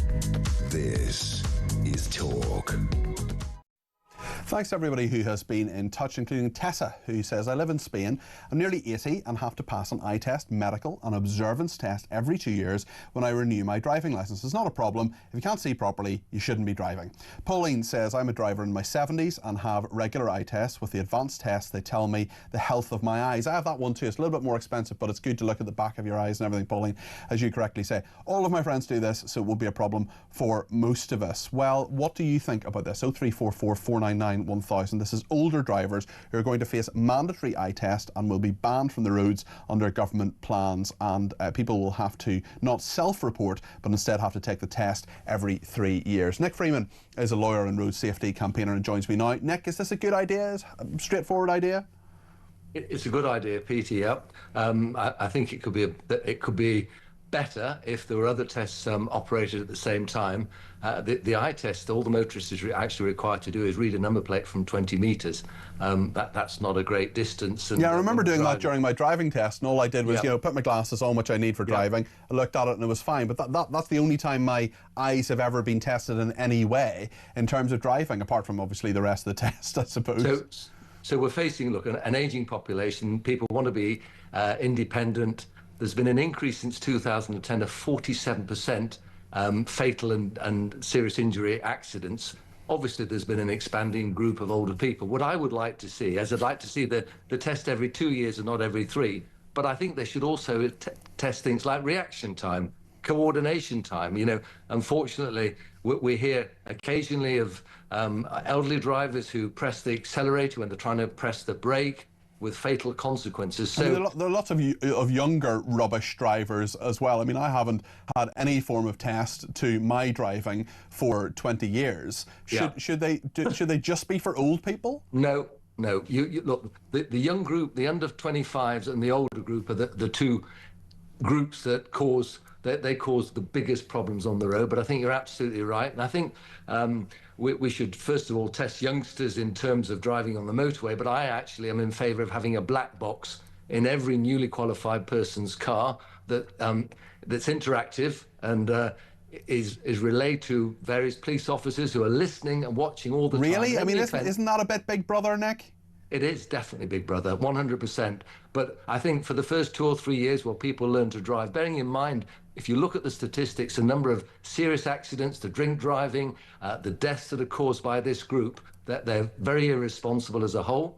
And I think if we can do something which basically will reduce their insurance premiums, make our roads safer, yes, it is Big Brother, but if it puts them on the right track of driving sensibly in a law-abiding matter, does anyone seriously care that there is this element of Big Brother involved? Well, I do care, because I think if it just did all the things you said, and if it made people safer on the roads, that would be fine. But the fact is, it would be used for other things as well. It'd be used to trace where we went, who we went with, who was in the car. There'd be just too much information that the authorities would have on us. So I think that would be the problem. It wouldn't be the original intention. It's never the original intention, things like digital ID. It's never the original intention to say, right, well, we've got to make sure that people can do jobs correctly. It's about the unintended consequences of it. Can I ask you about something else, Nick, which is the possible reduction in the number of alcohol, the drink drive limit. I mean, frankly, I'd be happy for it to be 0, and I think it should be utterly taboo. But what about drug driving? Well, first of all, it's a welcome reduction. I think the government will reduce it. I think they've been talking about it for a while, and it will be reduced to, I think, 50. That's what they've been talking about for some time. At the current level, we've got the highest level of any European country. And the chances of having an accident increase 4-fold. And actually, you're 6 times more likely to kill someone at that level. So it's farcical. It's completely incompatible with talking about road safety. So it just needs to be reduced so people basically can have one drink, that's it, you're done. As far as drug driving is concerned, you're absolutely right. It's a huge problem, and it's not detected by robotical policing, and neither is drink driving. And until we start putting police officers back on the roads, these figures are going to continue to rise. You know, I can tell you anecdotally, a colleague of mine who was doing some work said he was going to watch the match. He was going to a pub. He was going with 20 mates.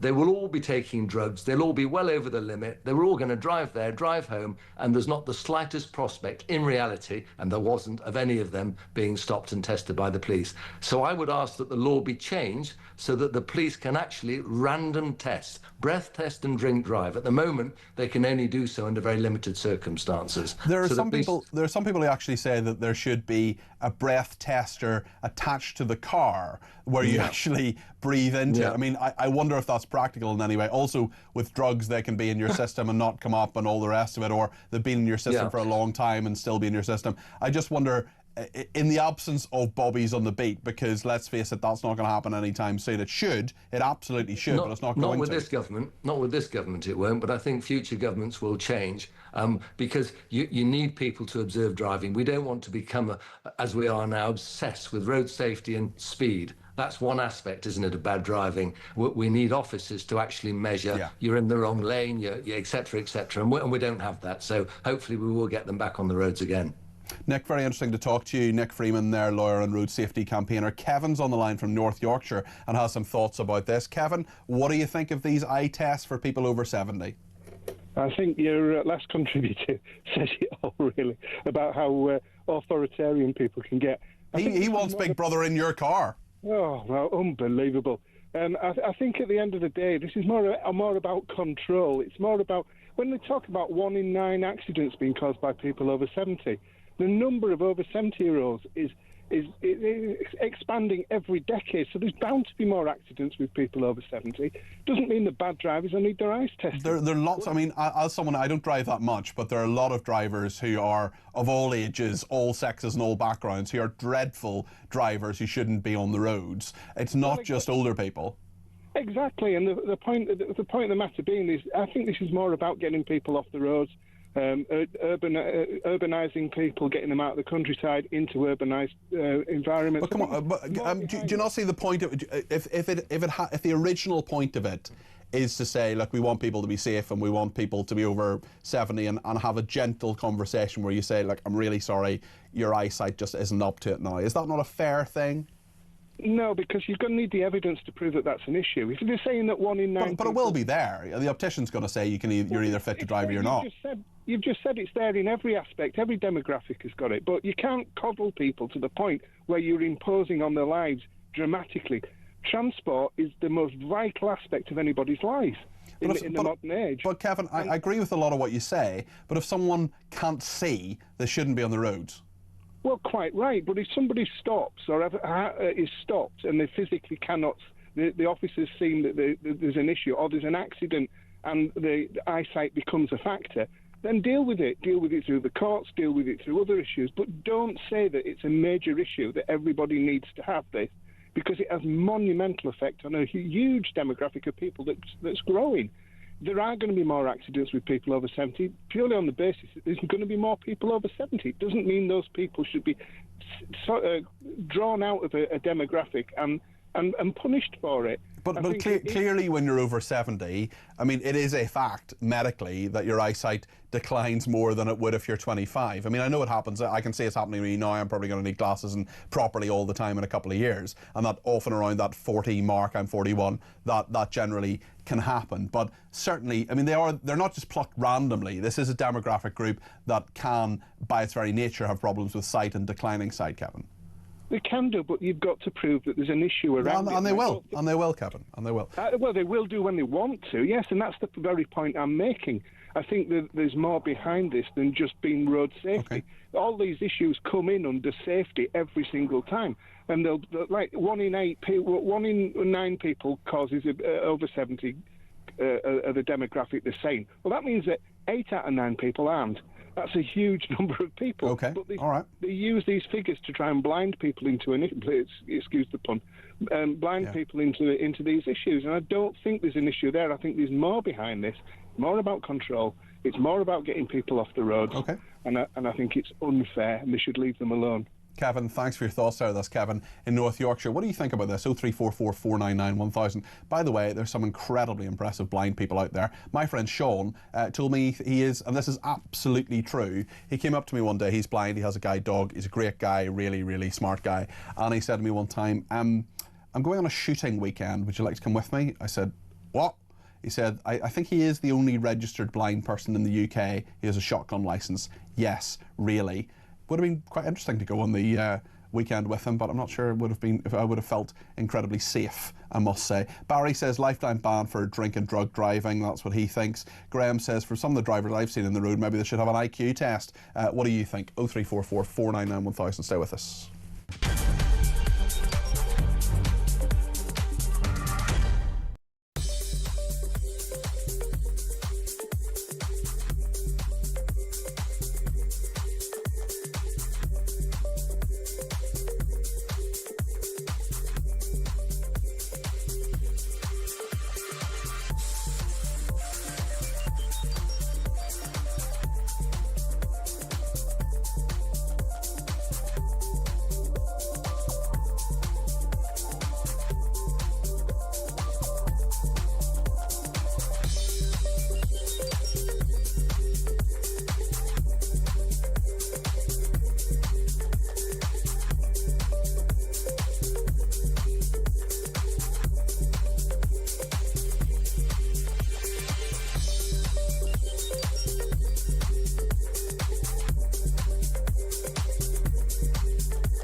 Across the UK, on DAB+, on YouTube, on your mobile, and on your side. This is Talk. Smudge in Swindon says, Cardi P, I am 73 years old and have an eyesight test every year. I need glasses for reading, but not for general wear. I can easily read a number plate at 20 metres, and having passed my driving test at 18 years old and having no accidents at all or insurance claims during my life, I have no problem with being tested. I do object to the likes of Nick Freeman, who seem to have a big bee in his bonnet against older people. You have a remarkable driving record, Smudge. That is wonderful. I really envy you. I've had a couple of accidents. One was my stupidity. Another one was an idiot who drove into the back of me, and yeah, I've had a few fines for speeding as well. Wasn't great. Had to go to one of those, what are they called, speed awareness course, and yeah, the moment when I thought this is, well, it was about minute 1 when I thought this is 4 years of my life, I'm never going to get back, but the moment where a small part of my soul died was when the woman who was doing it said, "Never drive faster than your guardian angel can fly." I just thought, what a load of nonsense. Right then, Ian in Winchester says there should be 10 compulsory refresher courses similar to speed awareness courses. Please no. Mel says, surely anyone who fails an eye test should not be driving no matter how old they are. People under 70 get illnesses which affect their driving. Surely everyone should be tested, not just the over 70s. Says Mel, yeah, although there are a lot of people whose eyesight is perfect and they would say, you know, they don't have to go. And you don't have to go to the dentist every 6 months, for example. There are people who haven't gone for years. Pauline says, my grandson has a black box in his car after passing his test a few months ago, hoping it will reduce his insurance premium if he drives responsibly. Andy says it's not just over 70s that should be tested. All drivers should be tested on a regular basis. Richard's in Lincolnshire and has some thoughts on this. He's given me a ring on 0344 499 1000. Richard, you're very welcome to the programme. What would you like to say? Thank you, Peter. All the best for New Year as well, and I hope when you come to your little... getting this geezer down in the southwest arrested and what have you, I hope it carries on. Well, thank you. Thanks for your support on that, Richard. What do you think about the eye test idea? Well, basically, I've experienced a few years back, because I'm a truck driver, and I was going through a town, and up in the distance, obviously you're always looking forward, I see the car come up to the side street, and all of a sudden, bang, straight across the road. It's a parked car. I spun round, and luckily I saw obviously what was happening, and basically he buried his car under the front end of my truck.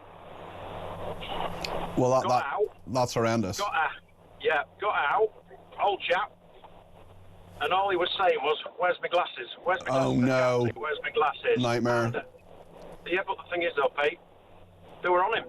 He was wearing his glasses. Oh my goodness! Right? Okay. Yes. Yep. So that's someone who should not have been on the road.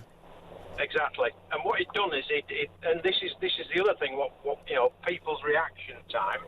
It actually hit the accelerator instead of the brake because it was an automatic vehicle. That happens sometimes as well, Richard. You obviously as a lorry driver, if you're over, someone was texting in earlier on, said if you're over 45, I don't know if you are or not, Richard, but you've got to do a test. Is it every year, every couple of years? It's a medical every 5 years when you're 45, but when you get to 65, then you've got to have a medical every year. Right. And you think that's fair enough? So, yep, without a doubt. Without a doubt. You know, I presume it's the same with bus drivers as well, the same, you know.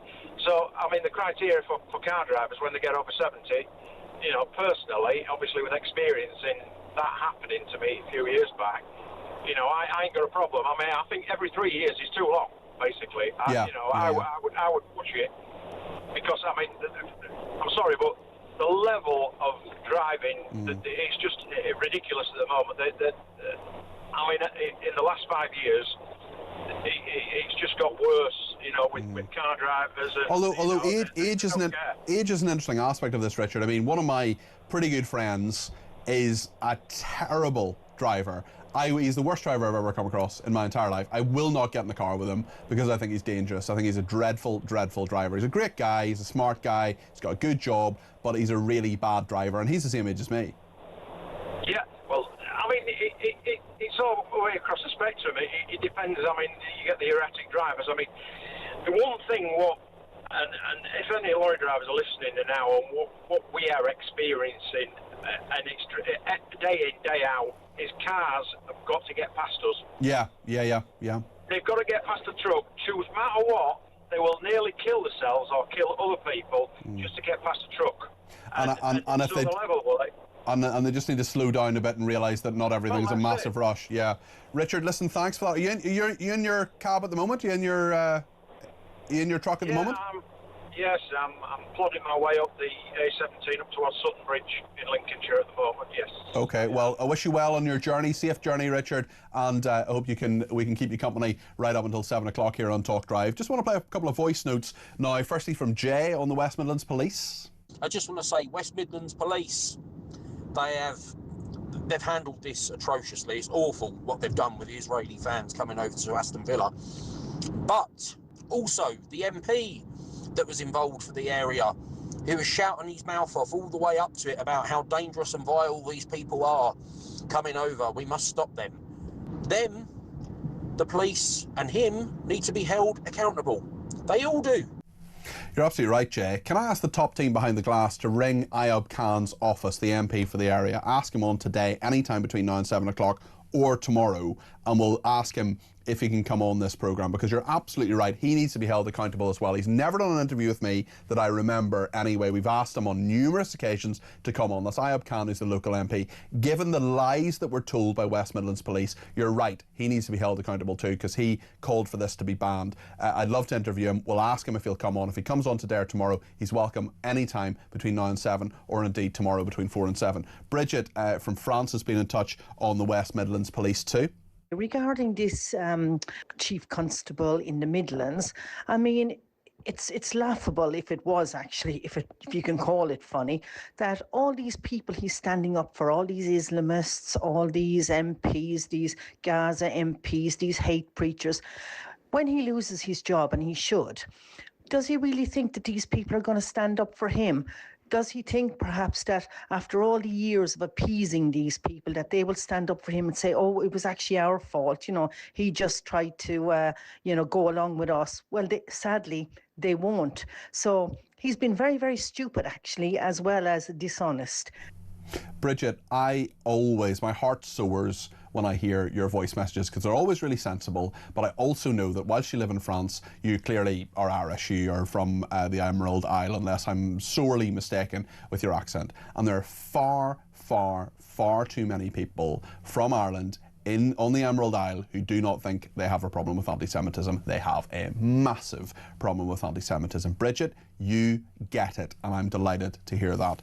Thank you to Tad, who says, I haven't always agreed with Ian Austin. Neither have I, to be honest, Tad. But on this, I would back him to the hilt. I think I can think of nothing more corrosive than police corruption. Many years ago, I wanted to be a policeman, but then I realised I'm overqualified. I'm honest without compromise, says Tad, who also says, my eyesight's really good. I can see brickwork at half a mile without glasses. Better even than my kids. It's colours I have a problem with. People shout at me when I go through traffic lights showing purple, says Tad. I'm a tiny bit colourblind as well, actually, sometimes, just reds and things like that.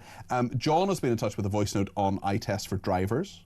Good evening, Peter. Regarding the eye tests, I'm very, very worried about these, because since the age of 14, I've worn contact lenses and I have a particularly strong prescription. And technically, I could register myself as blind. However, with my contact lenses, I have a perfect vision, and I have a Group 2 driving licence, which means I drive response vehicles on blue lights and also HGVs. And on top of that as well, the company who've been given the contract to do these particular tests cannot test my eyes. I've got 2 years to go, and I'm extremely worried. Gosh, that's very interesting from John. I mean, if they correct your vision, well, there's no way you should be taken off the road. And clearly you have enhanced skills with them. We need those blue light responders. Chris is in Coventry and wants to talk about West Midlands Police. Chris, you're very welcome to the programme. What would you like to say? Hi there, Peter. Happy New Year. Happy New Year.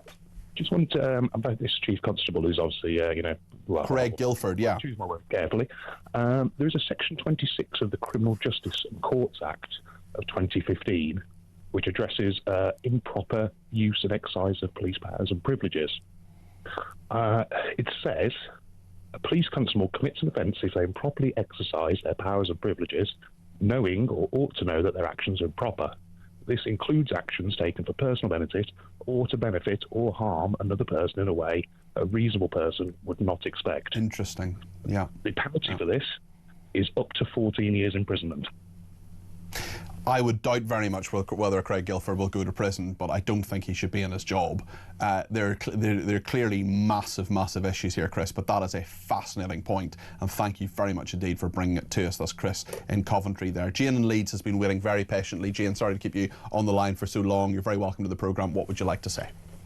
So I'm a Jewish lady living in Leeds, and the direct actions of not just this, but the Bob Dylan, Glastonbury actions where the BBC broadcasts the chant, followed on by actions that have happened on the streets of Leeds where people have called for armed resistance against Jewish schools and institutions whilst the police stand there, and then followed up by the Maccabi Tel Aviv debacle. All of this has led me and my husband to realise that we're not safe as Jewish people in this country, a country we've lived in for over 4 generations, and in my case, going back to the 1670s or something like that. We're actually emigrating to Israel this year. We don't feel protected by our police force, we don't feel protected by our government, and we don't feel protected by our media outlets, not yourselves, but the BBC. It's just one thing after another. We've had 2 years of this, and we're now just leaving. And we're going to a country that is surrounded by hostility, but cares for its citizens. Jane, that absolutely breaks my heart, what you've said. You have spoken in a very factual, straightforward way to tell me what you've been through, but there is emotion, I know, in that, and I feel ashamed of this country that you feel that way about us, and you've every right to, and I do not criticise you with one word that I say, you have every right to feel that way. But what does it say, Jane? What does it say about the United Kingdom that people like you do not feel welcome here? I've been writing about this since October the 10th to try and combat some of this misinformation and disinformation. So I've been writing and sharing posts on various social medias, and I've seen it deteriorate. And I've been one of the people, and I still am, that holds that Israel is not the answer for everybody, and that Jews have a right to live everywhere. Of course I do. We were taken in by this country, and have loved this country, and have been the biggest supporters of this country. It's our country, and it does break our heart a little to leave, but unfortunately we just can't stay anymore. You just feel you've no alternative, Jane. We do just we don't feel that we walk out the door and we're in danger yet, but we do feel that we're altering our lives because of what's going on. We can't go into our city centres, we can't walk around, or we do walk around showing that we're Jewish, but that comes with some sort of risks. And we can't turn our televisions on apart from talkTV and a couple of other channels and listen to reporting without it demonising ourselves, our nation states, all in the guise of whatever they want to call it, anti-Zionism. It's all anti-Semitism. And when something like Maccabi Tel Aviv, the issues that are coming out now, it's just devastating that a police force in this country, and the other one you've been talking about, Avon and Somerset, they're just letting it happen, and it's time for us to go. It's just, it must feel like one thing after another. I've reported so much of this and talked about it an awful lot since the 7th of October. It's gone on, of course, before then. It's a tale as old as time with anti-Semitism. But has it been the last couple of years, Jane, in particular, that this has come to a head? Yes, and in fact, it's been this last year in particular. The tipping point for us, the actual tipping point saying we're going, was Bob Dylan and the chanting, which my husband rang me and told me it looked like I was driving. He told me it looked like a Nuremberg rally going on, and he was shocked that it was still on the television. It was the people shouting it back. That's one moron, one anti-Semitic scumbag in Pascal Robinson Foster I can just about deal with, although he should have been arrested and charged and sent to prison. But it was the people shouting it back that scared me. And the fact that the BBC let that just go out, and the enormous power that the BBC have had, and the absolute bias that the BBC have had. So that was the original tipping point. We had a longer time scale, and then we had some very, very anti-Semitic marches in Leeds, even more so than the weekly ones, calling for armed resistance against Jewish institutions. We then had this Maccabi Tel Aviv event, which in effect banned me from going to the match because I would have gone. And the way it's been handled, and then what's obviously come out since.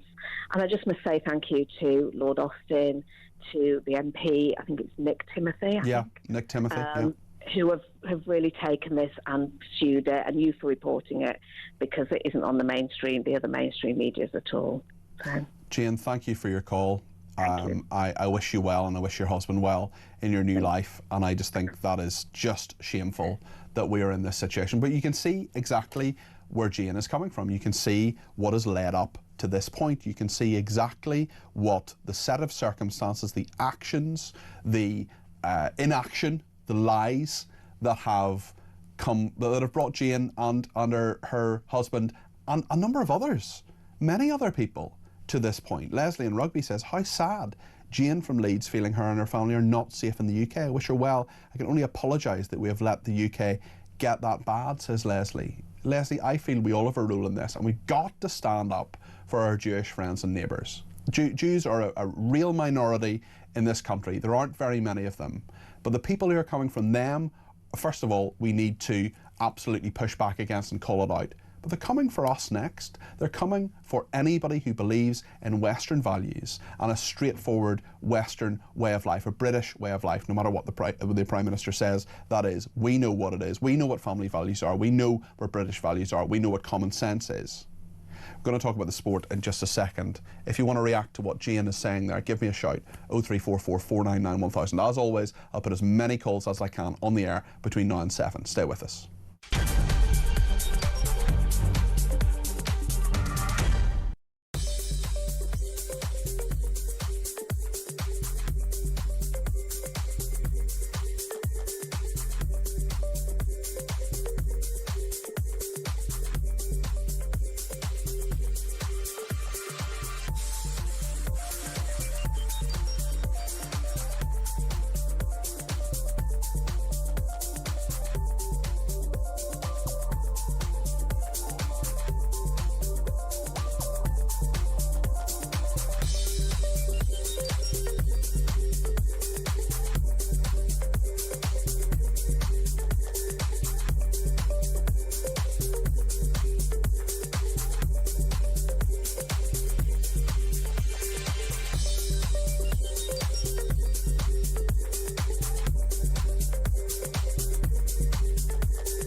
Is this just the beginning of something from Donald Trump, or do you think this is a one-off?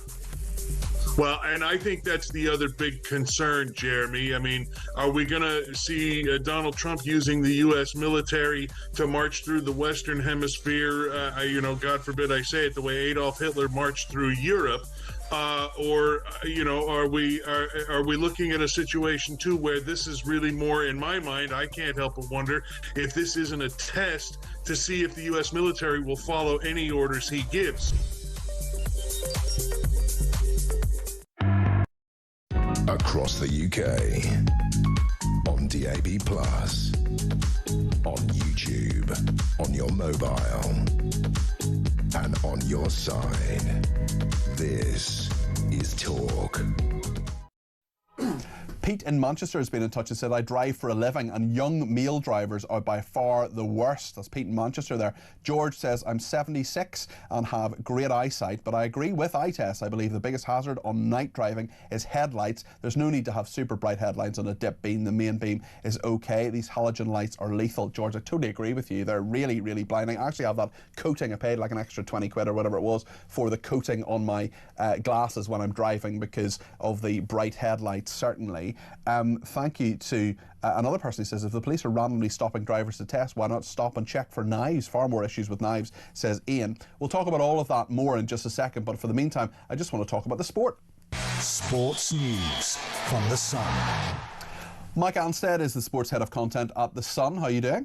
I'm good, Peter. Yeah, I'm hoping this can be as interesting as the coating on your glasses. So let's see. How could it be? How could it be? Manchester United are on the hunt for a new manager. The headline on the front of the Sun this morning was very good. Absolutely. And a shout out to Phil Bryant, who's one of the very good headline writers on Sun Sport, who did a similar headline when he arrived. So, you know, no mean feat from what they did on the front today. Just tell us, if you can remember it, for those who... Oh, it was a play on a mooring, and that's a mooring. That's a mooring, yeah, exactly. Yeah. So when you've 30 million... When you've lost 30 million, and yeah, it was very, very, very good. Very good. Manchester United are on the hunt for a new manager. Can we expect a wait for a new permanent one? Maybe a caretaker manager first? Well, it's interesting you're talking about driving, because it looks like we might have Ollie back behind the wheel at Manchester United. It's Ole Gunnar Solskjaer, who was previously a manager a few years ago. Legendary player, of course, for Manchester United. Even I know that. Yeah, exactly. Scored a winning goal in '99 in the Nou Camp, which Man United fans will never forget. So it looks like he could be on his way back. And we must make clear here, they've got a caretaker manager in Darren Fletcher in charge for tomorrow night at Burnley. He'll probably stay on for the weekend. If Solskjaer comes in, he is then an interim manager, so you've got a caretaker, an interim, and then full-time manager, yes, which they could then appoint at the end of the season. So it's going to be interesting. The fans love Ollie for his feats as a player, manager. He was kind of onto a good thing, and then he was sort of given Cristiano Ronaldo as a player, and it went a bit downhill from there for various reasons and various other problems like Mason Greenwood and Marcus Rashford issues that all went on.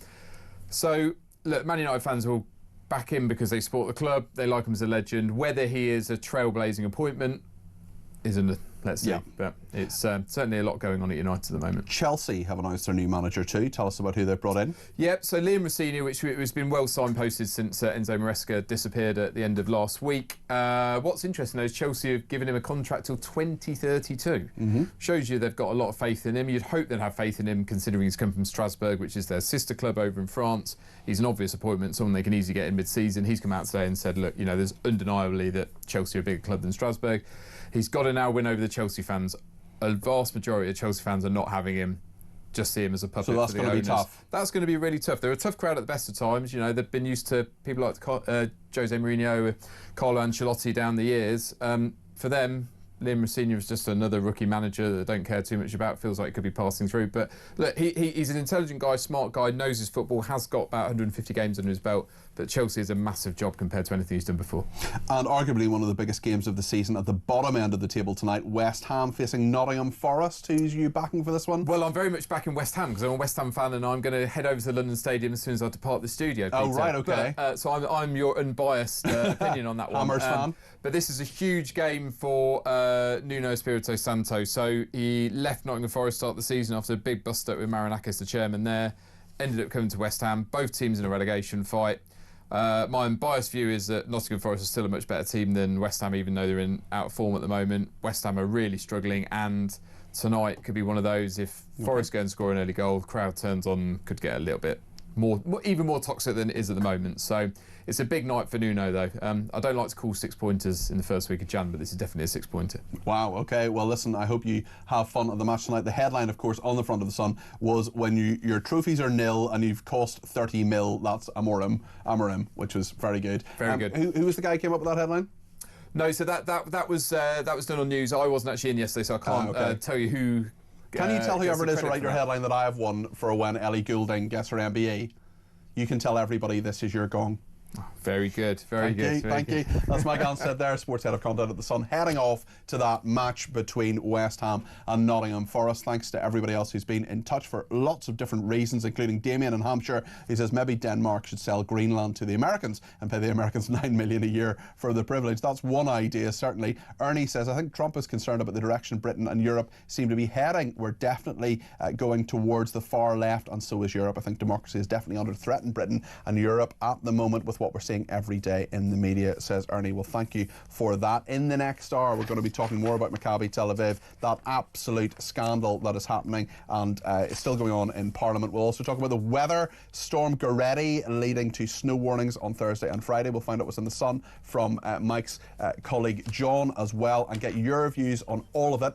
0344 499 1000. Stay with us.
across the UK. On DAB+, on YouTube, on your mobile, and on your side. This is Talk.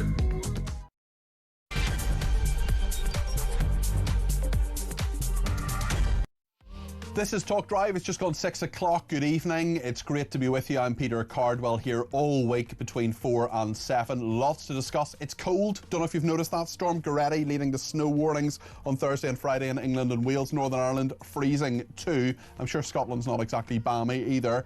There's a lot happening in Parliament as well. There's been another interrogation of the Chief Constable of West Midlands Police after essentially the Home Affairs Select Committee didn't believe him the first time round. For the first time ever, a Chief Constable of a police force was brought back to give further evidence to clarify, I say the words advisedly, what he had said the first time. Similarly, as Assistant Chief Constable, I'd be really surprised if Craig Guilford is still in a job in a couple of days' time. We'll talk as well about the Apprentice contestant who denied the Holocaust and blamed Jews for 9/11. Absurd that he was ever anywhere near the Apprentice set, and a Hamas supporter released from jail after entering Britain illegally in a dinghy, flaunting Christmas presents online from a bail hostel. We'll also find out what's in the sun and get your views on everything from anti-Semitism to Greenland to Keir Starmer to lots of different issues as well. Keep your thoughts coming in. 0344 499 1000 is the number to call. Plenty of time to get your voice on the air between now and 7. You can text me 87222 with the word talk in your text. You can tweet me at talkTV. Follow me at Peter Cardwell. You can send me a voice note 0344 499 1000. Keep them to less than a minute, please. We'll play out as many of those as we can. You can also send me a WhatsApp text message, or you can give me a ring, all on the main number 0344 499 1000. Lots to discuss between now and 7, and indeed every day this week on Talk Drive. Stay with us.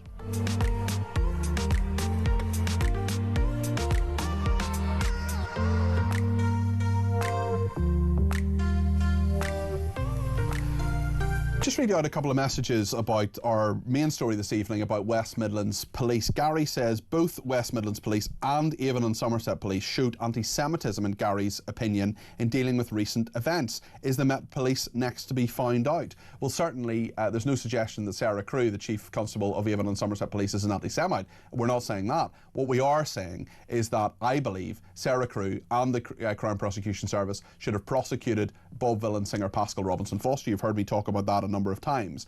And we have this bizarre spectacle. It's the right thing, and fair dues to Dame Karen Bradley, the chairwoman of the Home Affairs Select Committee, for calling back the Chief Constable of West Midlands Police to give further evidence. Just take a watch of the Chief Constable of West Midlands, Craig Guilford, being grilled by the Home Affairs Select Committee earlier this afternoon. I asked a question about why we're using different incidents of football involving violence where Israelis were involved as a way to highlight the threat that Maccabi Tel Aviv fans played into the community. It feels to us, from everything we've seen, that there was a need that you felt that you had to justify banning these fans, and that scraping was done to find a reason. Right. Well, that's absolutely not the case. I'm really sorry if it comes across in that way. That was absolutely not the case. The information, the intelligence that we received, that we documented, and we've shared absolutely all of that with HMIC FRS very, very recently, was all gone through. The mistake that was made in terms of the West Ham was one individual doing one Google search because he couldn't find the other, he couldn't find the reference because it wasn't there within the system.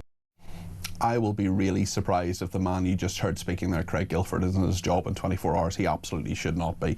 Ruth Jacobs is the chairwoman of the Jewish Representative Council for Birmingham and the West Midlands. Ruth, thank you for joining me this evening. I think it's the first time we've spoken. This is just shameful, what is happening, and fair dues to the Home Affairs Select Committee for calling this man back. I don't know what your view is, I'll hear it now, but I would be very, very surprised if there aren't a lot of people in West Midlands and beyond saying, can we trust the police here? What do you think?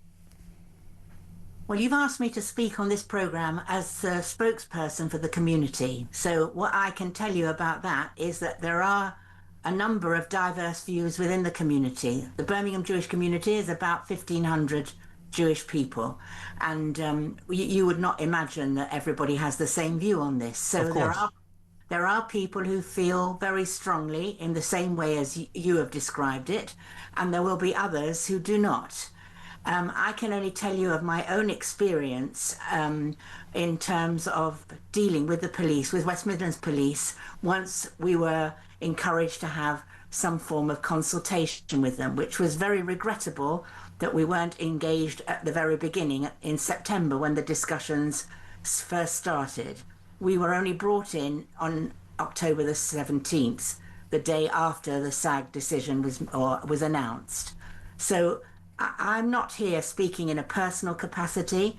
I can only reflect to you what has happened. I totally get that, Ruth. So when they actually did bring you in, when they did consult with your representative council for Birmingham and the West Midlands, what happened in that process? You said it was regrettable. The decision had been made. In what way were you thinking? I made it very clear when we had the first meeting that it was absolutely nonsense that we had not been brought in to discuss it, the whole situation with them beforehand. And I've said it several times since, that if we'd have been engaged with the police from the beginning of September, we could have maybe well had Maccabi fans coming to the match, because we would have been able to enlist the help of various contacts that I and others have to ensure that the ultras perhaps would have been prevented from coming. Mm-hmm. So there were all sorts of options that were available. And just sorry to interrupt you, Ruth, but just for clarity, you know what you're talking about when you say ultras. I do too. We're talking about the small numbers of Maccabi Tel Aviv fans there are some who are thugs and yobs and hooligans. We're not denying that for a second. As in any football Absolutely. team. Yeah. So we could have helped with that. And we could have maybe helped with some of the recommendations or some of the suggestions to the decision making that was made either by the police to the SAG or to the SAG itself, who never consulted anyone from the Birmingham. That was the group, the security group, SAG. What does that stand for? Sorry. Standing Advisory Group. Thank you for that. That was the group that made the decision. Yes. But given that you could not influence that decision because the decision had already been made, what is your view of West Midlands Police and the approach they took? You said it was regrettable, but can you take them seriously when here we have the Home Affairs Select Committee calling them back and saying that essentially the full picture was not there and lies were told? Look, I've heard that. I've watched it all this afternoon, and I watched the first one as well, and I don't feel it's. What I want to say is this: that the whole situation seems full of conflicting reports. It's impossible I find it impossible to come to any conclusions because no one story matches another, and that's what one of the MPs reflected. But surely the conclusion to come to, Ruth, if the story doesn't match another, is that the truth is not being told and hasn't been told. But we don't know who's not telling the truth. That is what my concern is. As far as the West Midlands Police interaction with the Jewish community from 17th of October, and actually since October the 7th, 2023, is they have given us every support we possibly could need in terms of securing the community and making us feel safe. This instance is obviously a different kettle of fish altogether, and it is very hard to justify some of the statements that have come out. But I am in the position of trying to hold everything together. So I'm not going to engage in a police bashing experience. I know that there are people in the community who feel very strongly that the Chief Constable should go tomorrow, if you like. And there are people who are already feeling that this whole business has just dragged on and hasn't come to any conclusions. And hopefully the HASC will come to some sort of concrete decision about what's to happen or what should have happened. But as far as what you can get from me is a sense that the community felt very disgruntled, cross, angry, frustrated, disappointed at the decision that was made to ban the fans, couldn't understand it for a long time, and which is why my organisation called two meetings with the police to come and explain to the community what was going on. Whether people believed what they said or they didn't, that's individuals have to come to that conclusion. Ruth, I wonder, given the apparently exemplary experience that you've had with West Midlands Police previously, given that they have, in your view, supported the Jewish community, especially after the dreadful anti-Semitism that has ratcheted up since those appalling Hamas terrorist attacks on the 7th of October and the ensuing war in Gaza, I wonder what you think might be behind the contrast in approaches, especially as if it was so good, and I don't doubt your sincerity in that for a second, but what I'm saying is there does seem to be a serious contrast in how they have approached this. I'm not asking you to bash the police per se. I'm not asking that. What I'm wondering is, surely you must be at the very least baffled at what has gone on here. I am baffled, as a lot of other people are. But what I think also is, I do not, and I categorically believe this, I do not believe that there was an anti-Semitic motive behind the police's recommendations. I believe that there were people on the SAG and in the City Council who have a motive to prevent an Israeli team and to prevent their supporters coming. Is their motive anti-Semitism? Well, I think it must be backed by anti-Semitism or anti-Zionism, which to my mind, anti-Semitism and anti-Zionism is the same. And I feel that this was never been properly explored. But I think there are certain councillors who have a very strong anti-Israel and they would deny anti-Jewish, but I think it is anti-Jewish agenda, and that this was one way of flexing their muscles, and they succeeded. Could it be the case that the police, given, I think the police have many, many questions to answer. Again, I want to be clear, I'm not trying to lead you down a direction of being police bashing. You've said you don't want to do that, and that's absolutely fine. I wonder whether it is your opinion or whether you think it is possible that the police are in the eye of the storm here, perhaps because of the actions of others, perhaps we're being unfair to the police. Possibly. Okay. I mean, listen, we can't discount any of these scenarios that you've presented me with, and certainly the committee this afternoon, it was difficult to listen to because they seem to be floundering in many ways, and that implies that there's something not right there. But I can only speak to you of how the police have engaged with our community and were prepared to do so in an honest and open way. And people either have to take it that that's how it was or it wasn't, and that's their individual decision. You're someone who's put your head above the parapet. You are the chairwoman of the Jewish Representative Council for Birmingham and the West Midlands. You put your money where your mouth is. You're a semi-public figure. You're on national television talking about this, and I salute you for doing so. What I see time and time again, we had a call about 20 minutes ago, absolutely heartbreaking, from a woman called Jane, who we're actually going to invite on for a longer interview, saying that she wants to leave her home in Leeds. She wants to move to Israel. I'm looking at two news stories here, one about a Hamas supporter released from jail after entering Britain illegally in a dinghy, flaunting Christmas presents online from a Beale hostel. This is someone jailed for 9 months last year after live streaming videos of his cross-channel trip. I'm looking at another story here, a former contestant on The Apprentice, the BBC hit series, posting anti-Semitic, racist, sexist comments on social media. He is a cardiologist. He has written things like 9/11 wasn't an inside job. Let's call it for what it is, a Jewish job. Zionists are extremely strong. They have strong media, military and banking. They're a godless satanic cult. He ludicrously attempted to argue that he wasn't being anti-Semitic. When you see this, when you hear this, when you're on the front line here, you're seeing this anti-Semitism all the time. What is your thought about all of that? How do you deal with that, Ruth? Because I would imagine, as someone who has a website, as someone who is contactable, that you've been on the receiving end of some of this too.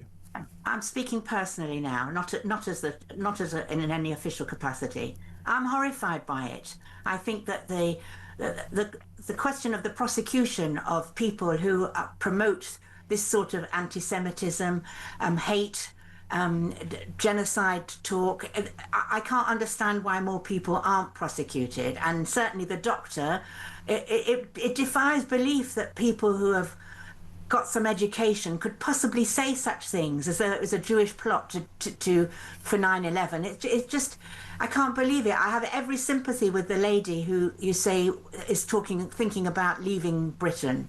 I don't feel, I've lived here all my life, and my family have my grandmother, my great-grandmother were born here in the UK.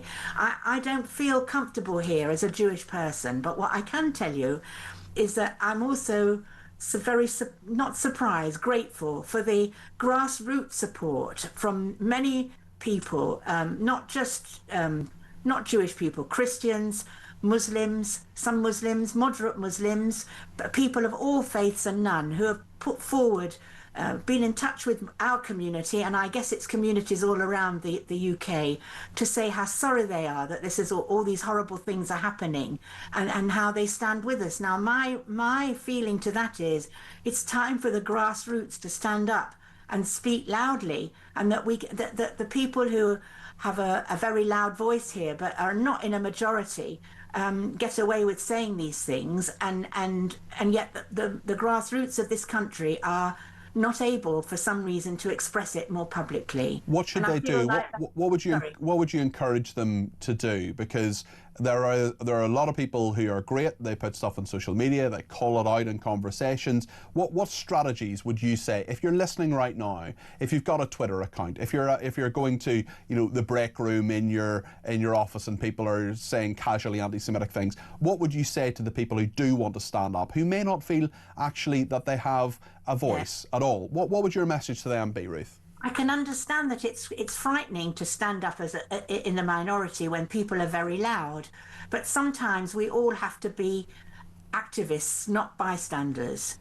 We saw certainly in the Holocaust what happened when people were bystanders, even though there were fantastic people who did wonderful things. But we all, Jews, people across the country, whether you've got a faith or no faith, if you think something's wrong, we have to stand up and say it. And that's painful at times and difficult and alienating. I can tell you that from October the 7th onwards, I've been very involved for the last 30 years or more in interfaith work in this city, but I have felt very isolated since October the 7th, where the people that I've been engaging with in all these years have felt unable to be empathetic towards the situation that I and my fellow community have found ourselves in, which is really difficult.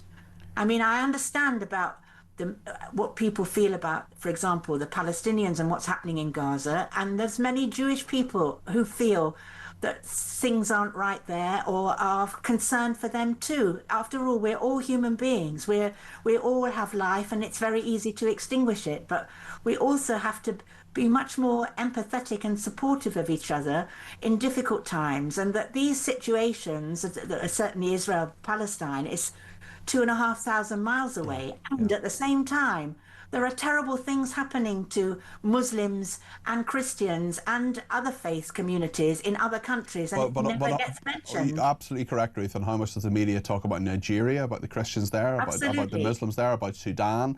I've talked about it on my programmes. Other people need to do it too. I'm not saying I'm perfect, but we do need to treat these things properly. Listen, it's been a privilege to speak to you, Ruth. Keep doing exactly what you're doing. Do not be deterred by anybody or anything. I salute you, Ruth Jacobs, who is the chairwoman of the Jewish Representative Council for Birmingham and the West Midlands. What a dignified, solid and incredibly reasonable person Ruth is. She is plodding a way through, trying to negotiate a very, very difficult time for Jewish people in this country, and she is someone who has come on national television and talked about that from a local group. Lots to discuss, and thank you to everybody who's been in touch about all sorts of issues. We're going to talk about the weather in a second, but actually just before we do, I just want to read you a little bit more about the scumbag, said Dr. Asif Munaf, who's 37. He appeared in the 2024 edition of The Apprentice. He was there very, very briefly because they realised they hadn't Googled him. And they realised that, well, maybe they did Google him, but they didn't do anything about it, which is worse. He's a cardiologist. He posted 9/11 wasn't an inside job, let's call it for what it was, a Jewish job. This person was allowed on national television by the BBC. He said, Israel is not a Jewish state, Israel is a Nazi state. Zionism is not Judaism, Zionism is Nazism. Zionists are not Jews, Zionists are today's Nazis. He also said the original post accompanied by an image of a flag which showed the Star of David above a swastika. He denied his posts were anti-Semitic. What a load of old tripe. He should have been nowhere near the BBC. He should have been nowhere near that series. They should have been weeded out. These people need to be called out immediately for this ridiculous and horrendous anti-Semitism. We'll talk about the weather next. Stay with us.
all these distractions like ID cards and so on.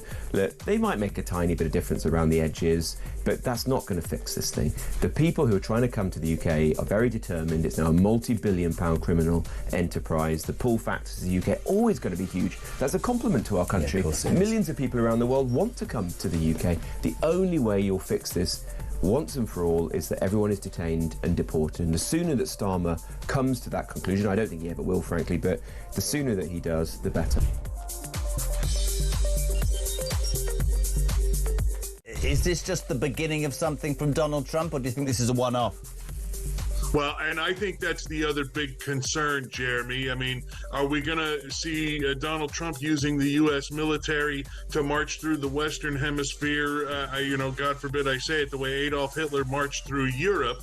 Or, you know, are we looking at a situation, too, where this is really more, in my mind, I can't help but wonder if this isn't a test to see if the U.S. military will... Across the UK. On DAB+, on YouTube, on your mobile, and on your side. This is Talk. Here at Talk, we're welcoming the new year by giving away a massive £26,000. What better way to kick off 2026 than with the chance to win some serious cash? Yes, 26 grand. It's our biggest new year cash giveaway, and it could be yours. It's £26,000 for 2026. Here's how to enter. For your chance to win, text TALK to 83338. That is 83338. Text costs £2.50 plus your standard network rate, or call 0343 423 9761. Lines close at 12 noon on Friday. That's when you'll need to answer your phone if it rings. You need to be in the UK and 18 plus. This is a network promotion. Full terms and conditions at talksport.com/win. So for your chance to win, text TALK to 83333. Now, good luck. And that is, of course, a different number to texting in your thoughts and your comments, which is 87222 with the word TALK in your text. And thank you to Dawn and Chelmsford for doing that, who says, whatever happened to the time when the police could be trusted? The decline is frightening, says Dawn. Mike in Milton Keynes has sent me a WhatsApp and says, I think the USA should take over Greenland to ensure Europe is able to maintain its democracy before Russia and China take it. And we must have an immediate general election before our Prime Minister sells us down the road, which will be unrecoverable for future generations. Tad has also sent me a message on this as well and said, I've been been listening to all of this over the last couple of days. Scant reference has been made of the welcome pushback against creeping Chinese communist hegemony. The arrest of Maduro is therefore a welcome development. Trump has the strength of a lion and the wisdom of Solomon. Starmer, by contrast, is like being worried by a dead sheep. Yes, that phrase has been used before to good effect. I remember back in the day. Well, I don't remember it at the time, but I remember reading about it. Regards, Tad. Well, listen, I don't know if you've noticed, but it's a bit cold. And Joe Wheeler is here with a sunshine smile to warm us all up. Joe, it's great to have you on the programme. She is a meteorologist with Square Raindrop. What's happening? When's it going to get warmer? Well, I'm glad the smile is giving you a little bit of warmth, because nothing else will for the time being. It's still pretty chilly out there. We've had Arctic air across the country since the weekend, and that has given us a few snow showers, particularly for Scotland. There's a significant line of snow there now. Elsewhere, just coastal areas really, and inland it's been beautiful. Lots of blue sky, lots of sunshine, but temperatures no better than freezing or just above. Now, for as long as nothing's falling out of the sky, that cold weather isn't too bad. I mean, this morning it was -9 here. Wow. And I usually go outside barefoot first thing, but I thought, do you know what, I won't bother this morning. I think that's a bit chilly even for me. But as I say, that cold air isn't an issue until something falls through it. And what we've got tonight is something moving in from the northwest, bringing what we call a little less cold air. Doesn't mean to say it's mild, it means it's less cold, but it's bringing with it this mix of rain, sleet and snow, and that's going to push its way southeastwards overnight.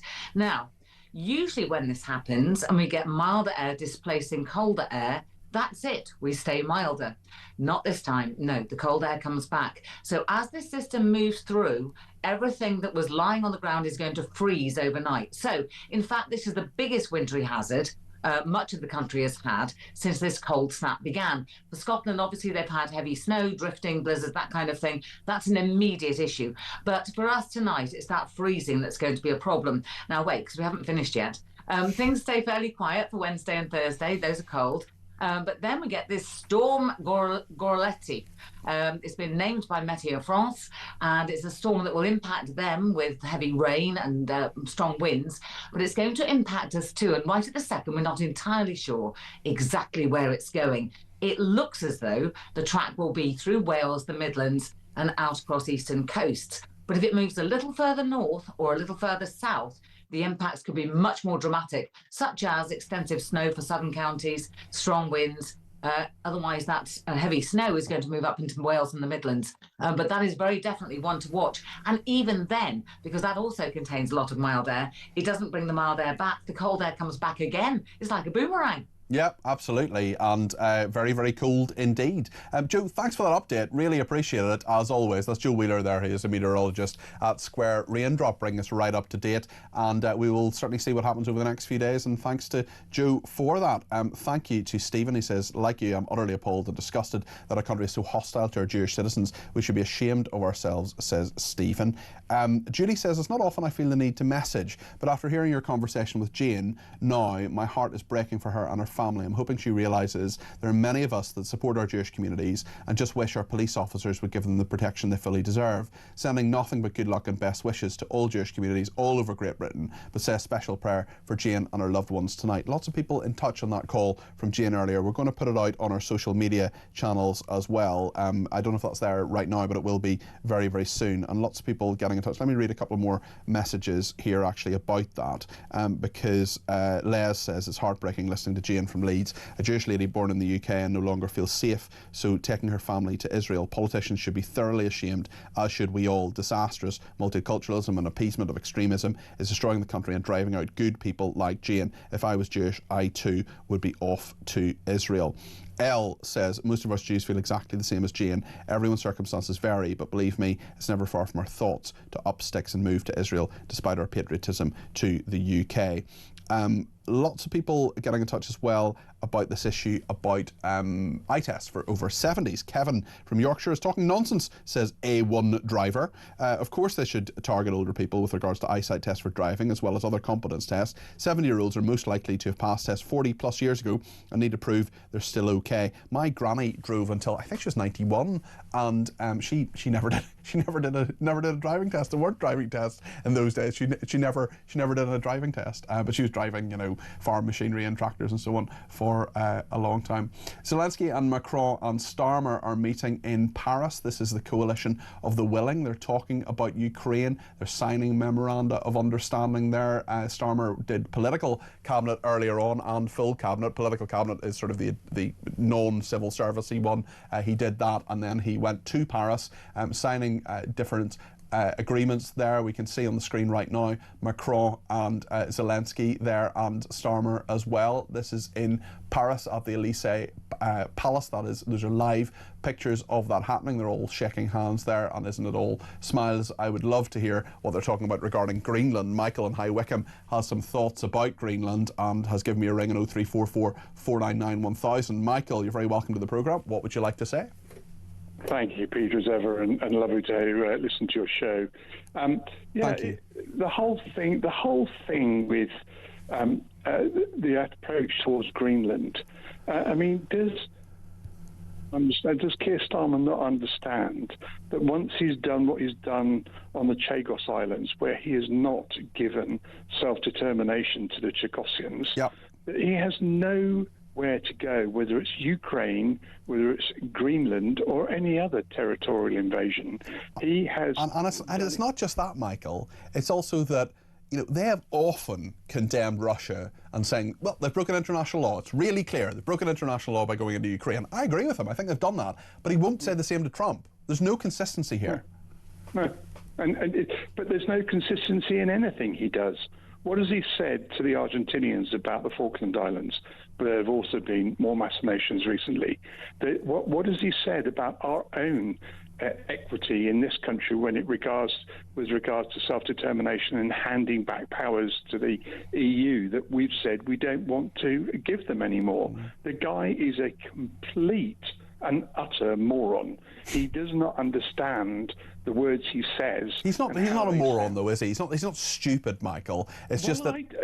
Peter, I am genuinely getting to the situation where I cannot think of another appropriate word for the things and the contradictions. Certainly at 25 to 7 on national radio, Michael. But yeah, I mean, look, there are so many people, and I'm one of them, who feel that he just doesn't get it. I don't know if he is not political enough, if he is not attached enough to the matrix, whether he understands how real people live. I don't know. What I do know is that it seems that basically everything he says and basically everything he does doesn't seem to understand how real people live. I interviewed some people, I don't know if you saw my show at the weekend, Michael, it was on Sunday, where I interviewed these two people who'd run a restaurant. They run a small hotel with a restaurant attached. In Wales. And yeah, that's right. And I'm just like, how does he and Rachel Reeves not understand that if you have businesses like this, and there are loads of them, that if you make 11 people redundant, they're going to be on the welfare bill because they're going to find it very hard to get jobs, and that's going to cost us even more, and then we're going to have to borrow more or tax people more. Can't you understand that by taxing small businesses, just one thing they have done with national insurance rises, with tripling business rates, that is going to be something which is bad down the line? Why can't you see it? It's this lack of vision. Well, Peter, how else would you describe a person who has that lack of insight into the things that come out of their mouth? The very example of Jane, I have a Jewish aunt, and I am very fearful of what the third world culture we've imported into this country that is now threatening a group of people who have lived in this country for over 900 years. Yeah. It is not appropriate, and yet he has done nothing to reassure the Jewish community. He says he stands with them, he says he's given money to them, but listen, but that's not doing anything, that's just cheap words. Well, he has given £10 million for extra protection, but that in itself is a tiny amount of money, and also it doesn't deal with the root causes at all. And he doesn't stop visas for imams who come here and preach. And he recognised the Palestinian state as well. Listen, Michael, yes. I think we're on the same page. I've got to move to a break, but Michael, always good to talk to you, and thank you for giving me a ring from High Wycombe. Please do so again soon. We'll take a load more calls and we'll find out what is in the Sun tomorrow. Stay with us here on Talk.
Across the UK.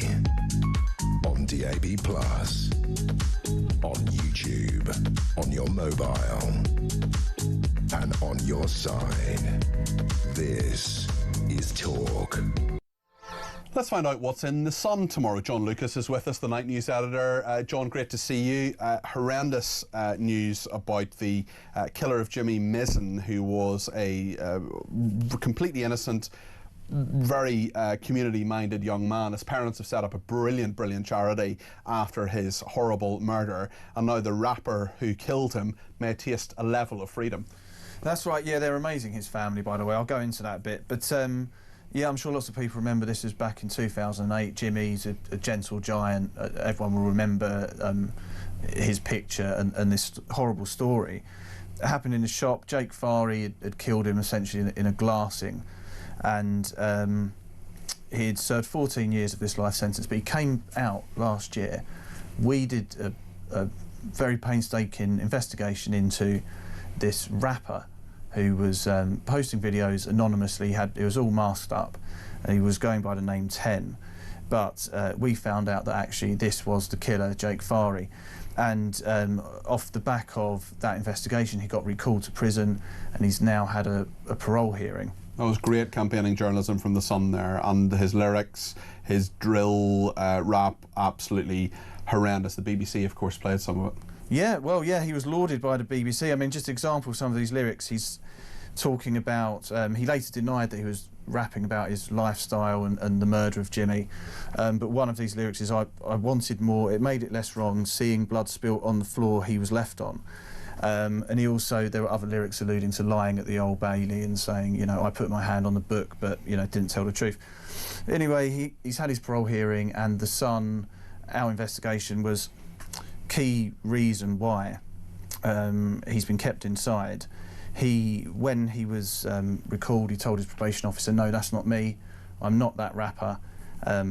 He later had to admit it was him. He's a lying scumbag. Well, yeah, you could put it that way. Look, Jimmy's mother, Margaret, incredible woman, you know, it's not, I don't think that she necessarily forgives Farry, but she's shown a lot of dignity. A lot of dignity, and she knows that he'll get out at some point. So what's happened now, this parole hearing, he's not straight out, he's going to go into an open prison where he will inevitably get day release. And what Margaret says is, look, if that's the way it has to be, hopefully this gives him time to reflect, grow up a bit more. And she points out that when he was released before, he didn't get that, he wasn't on that sort of move to an open prison. Sort of phased way to back into the community. That's the way he was just sort of put out, and she says, look, maybe, you know, hopefully if this is the way it's going to be, he's going to come out more grown up, more responsible. But you know, he doesn't. The parole board said he doesn't have the life experience, and you know, and he has issues with honesty and anger and all that sort of stuff. So, but he's inside for now, which is a good thing. Let's talk about Britain's last World War II glider pilot. He has sadly died at the age of 103. A lot of these people are leaving us very sadly. Yeah. And actually, when the gongs came out recently, I just thought, why there cannot be that many World War II veterans left. There can't be that many of them. They're all got to be around at least 100. Even the youngest ones. So exactly. We should honour them in some way. Absolutely. And you know, when we make an effort to try and cover these, even if, you know, we can't do a huge big song and dance every time, but I mean, they're you know, incredible heroes, and we can hardly, you know, comprehend what these guys did at the time. So this is a chap. He was Staff Sergeant Peter Cardwell, so he's died at the age of 103. He was the last glider pilot, World War II glider pilot. So if you know about World War II, one of the, you know, defining moments for the glider pilots was the Battle of Arnhem in Holland, Operation Market Garden, which was a military disaster really, where we lost a huge amount of servicemen in that. And so Peter had joined the Essex Regiment. He'd then gone on to the glider pilot regiment because he didn't like marching. He said, I don't like this, I'd rather be up in the air, you know, gliding in somewhere. And There were hundreds of them he'd served in North Africa and Sicily to start with. He'd come back to the UK, was going to take part in D-Day, but instead he was assigned to Market Garden. And there were 229 pilots in this. 229 were killed, 469 wounded, all taken prisoner, and he was lucky enough to get out. Very sadly, it's told of having killed a young German soldier who'd sort of burst into a building where he was hiding, and it was just, it was him or the German chap. And he talked about it, he said, look, I looked into his eyes as he died, it was horrible. Other times we would have had a drink together, but you were in that minute, and you had to stay alive. He went on, opened a restaurant in New York, and he's, he's on his 100th birthday. He got the Dutch Liberation Medal and the Operation Market Garden Medal from the Dutch government. Absolute hero. What a life. There's not many of them left, so it's good to, if we can, highlight this. Honour them in the paper. Absolutely. Tell us about the new Chelsea manager. Yeah, well, remarkable day for Liam Rosenior. Highs and lows. Highs and lows of the day. This morning, he was announced as the new Chelsea manager. Bravo. That was about 8:30 in the morning. 10:30 in the morning, his case is up in court at Derby Magistrates Court because he was done for speeding in his Audi A8 Quattro. He wasn't going crazy. He was 36 in a 30, but still pretty naughty. And he ended up in court. Now, he could have done a speed awareness course. However, until recently, he was managing a team in France and flying backwards and forwards to his family in Derby, and fog delayed his flight, so he couldn't make the speed awareness course. So he's had to go to court. He didn't personally have to attend. He put it all in writing, and he's ended up with £1 grand in fines, 3 points, some other fees. I got done for speeding in Derbyshire once. Oh really? Yeah, I think I was going 37 and a 30, and I mean, I was slapped with an extra fine. It wasn't very much. It was just, I think, £65, something like that, because I had a Northern Ireland licence. Another £15 because a Northern Ireland licence is a court fee. It had to go to court. They couldn't just give me the points or give me the speed awareness course. Have you ever done a speed awareness course? Yes. It's grim, isn't it? It's grim. Yeah. I mean, it's useful, and you do think about your speed. Yeah. But the woman who took, I said this earlier on the programme actually, because we were talking about the story about glasses. I promise you, I was slightly losing the will to live towards the end of it, but I thought, no. I'm doing my time here. I'm here for 4 hours, 75 quid or whatever it was at the time. And then the woman at the end said, never drive faster than your guardian angel can fly. Okay. Yeah. I don't, the shark was jumped at that stage. Yes. I'm afraid. Yeah. But very much a day of two halves for the Chelsea manager, and all of that, of course, is in the Sun tomorrow. For the meantime, John, thank you, John Lucas, the night news editor at the Sun. You can read all of that in the paper tomorrow or at thesun.co.uk. We'll take more of your calls next here on Talk. Stay with us.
Follow any orders he... All these distractions like ID cards and so on, look, they might make a tiny bit of difference around the edges, but that's not going to fix this thing. The people who are trying to come to the UK are very determined. It's now a multi-billion-pound criminal enterprise. The pull factors to the UK always going to be huge. That's a compliment to our country. Millions of people around the world want to come to the UK. The only way you'll fix this once and for all is that everyone is detained and deported. And the sooner that Starmer comes to that conclusion, I don't think he ever will, frankly, but the sooner that he does, the better.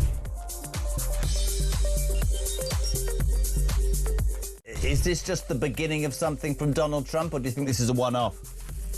Well, and I think that's the other big concern, Jeremy. I mean, are we going to see Donald Trump using the U.S. military to march through the Western Hemisphere? God forbid I say it, the way Adolf Hitler marched through Europe, or across the UK, on DAB+, on YouTube, on your mobile, and on your side. This is Talk. Well, Keir Starmer is talking about Ukraine at the Coalition of the Willing meeting. He was talking to other leaders, including President Zelensky of Ukraine and President Macron of France at the Élysée Palace. Let's hear what he's saying. It gets the equipment and backing it needs to continue the fight. And we will keep the pressure up on Russia, including further measures on oil traders and shadow fleet operators funding Putin's war chest. We will continue these efforts until they come to the table in good faith and until we realise the goal that we all share of a just and lasting peace. Thank you, Emmanuel. Merci, Monsieur le Premier. Thank you, Kim. Monsieur le Chancelier, dear Friedrich. That is the Prime Minister, Keir Starmer, talking in Paris at the Coalition of the Willing and a new memorandum of understanding. Kiev's allies signing a Paris Declaration on strong security for guarantees for Ukraine. This is the US also involved, but the UK too. We heard, I can see I'm just looking at my screen and seeing what's happening. The Chancellor of Germany there and Friedrich Merz, who's talking at the moment. Also Zelensky beside him and Macron. They have agreed a declaration on security guarantees in the event of a ceasefire. So this, I think, is all building up and talking about what might happen in Ukraine over the next little while. They say they're very close in some sort of deal. We'll see. I want to talk to Gary in Leicestershire about eyesight. Gary, I understand you have one eye. Yeah, mate, only one eye. The one eye's good, the other one, well, that's long gone. Okay. But you drive, and you're a safe driver. Well, not in accidents for years and years and years. That sounds like a safe driver to me. What do you think of this eye test thing then? Great idea. Absolutely. I mean, look, I'll keep it punchy. First things first, Pete, love you to bits. Happy New Year to you. Don't put the glasses off. Don't overdo it. Okay. All right. You'll end up. I'm sorry. That's the way it is. That's okay. No, it's good advice, Gary. I'm sorry, mate. That's it. Don't apologise. Very happy to receive that advice. I will take you. I will wear them more. Maybe even on air. You never know. Okay. Second thing is, so I had cancer, rare cancer, 6 cases per million of population 6 years ago. Yeah. So sorry to hear that, Gary. Yeah, it's cool. It happens. Things happen, mate. I was driving trucks at the time, so that cost me my licence, cost me 35 grand a year because that job had to go, not legal to drive. I had to have a retest from my optician to retain my car licence, which I have passed. Yeah. Yeah. And I've noticed over time, as I get older, my eyes are getting worse. Okay. And you have to put a break point in. 70 seems cool. The guy you had on earlier that really agitated me, saying, "Oh, just wait for someone to have an accident and then take it to court and then take the light." No, I've just spent £569 on a new pair of glasses. Wow. And by the way, I only have to pay for one lens because. Well, exactly. Yeah.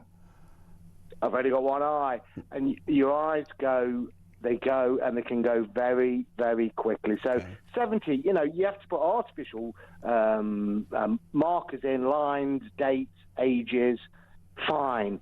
But I tell you, I used to do thousands of miles a year. But I go out now in the dark, don't feel so confident now, bright headlights, I've not got binocular vision.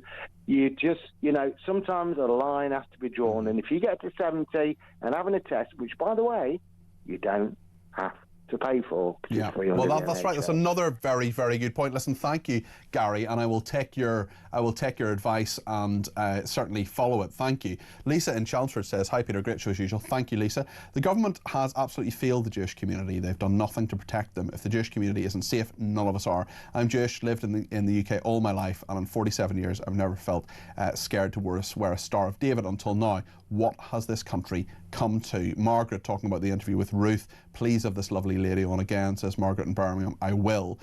Mark also says, Jane is absolutely right, and unfortunately most Jews in this country feel the same. It all goes back to our weak and pathetic Prime Minister. If Keir Starmer had any type of backbone, he would put an end to all the blatant hate against our non-threatening integrated Jewish community. Stop the pro-Palestinian marches now and forever. Phil in Portsmouth says, why on earth is Starmer shaking Macron's hand in France? He should be grabbing the scruff of his neck, saying, what on earth are you doing with our money, and why are you not stopping the boats? That's Phil in Portsmouth. Let's speak to Peter in Dorset about Starmer. Peter, you're very welcome to the programme. What would you like to say? Hello, good evening, and Happy New Year to you. And to you. Great show. Thank you.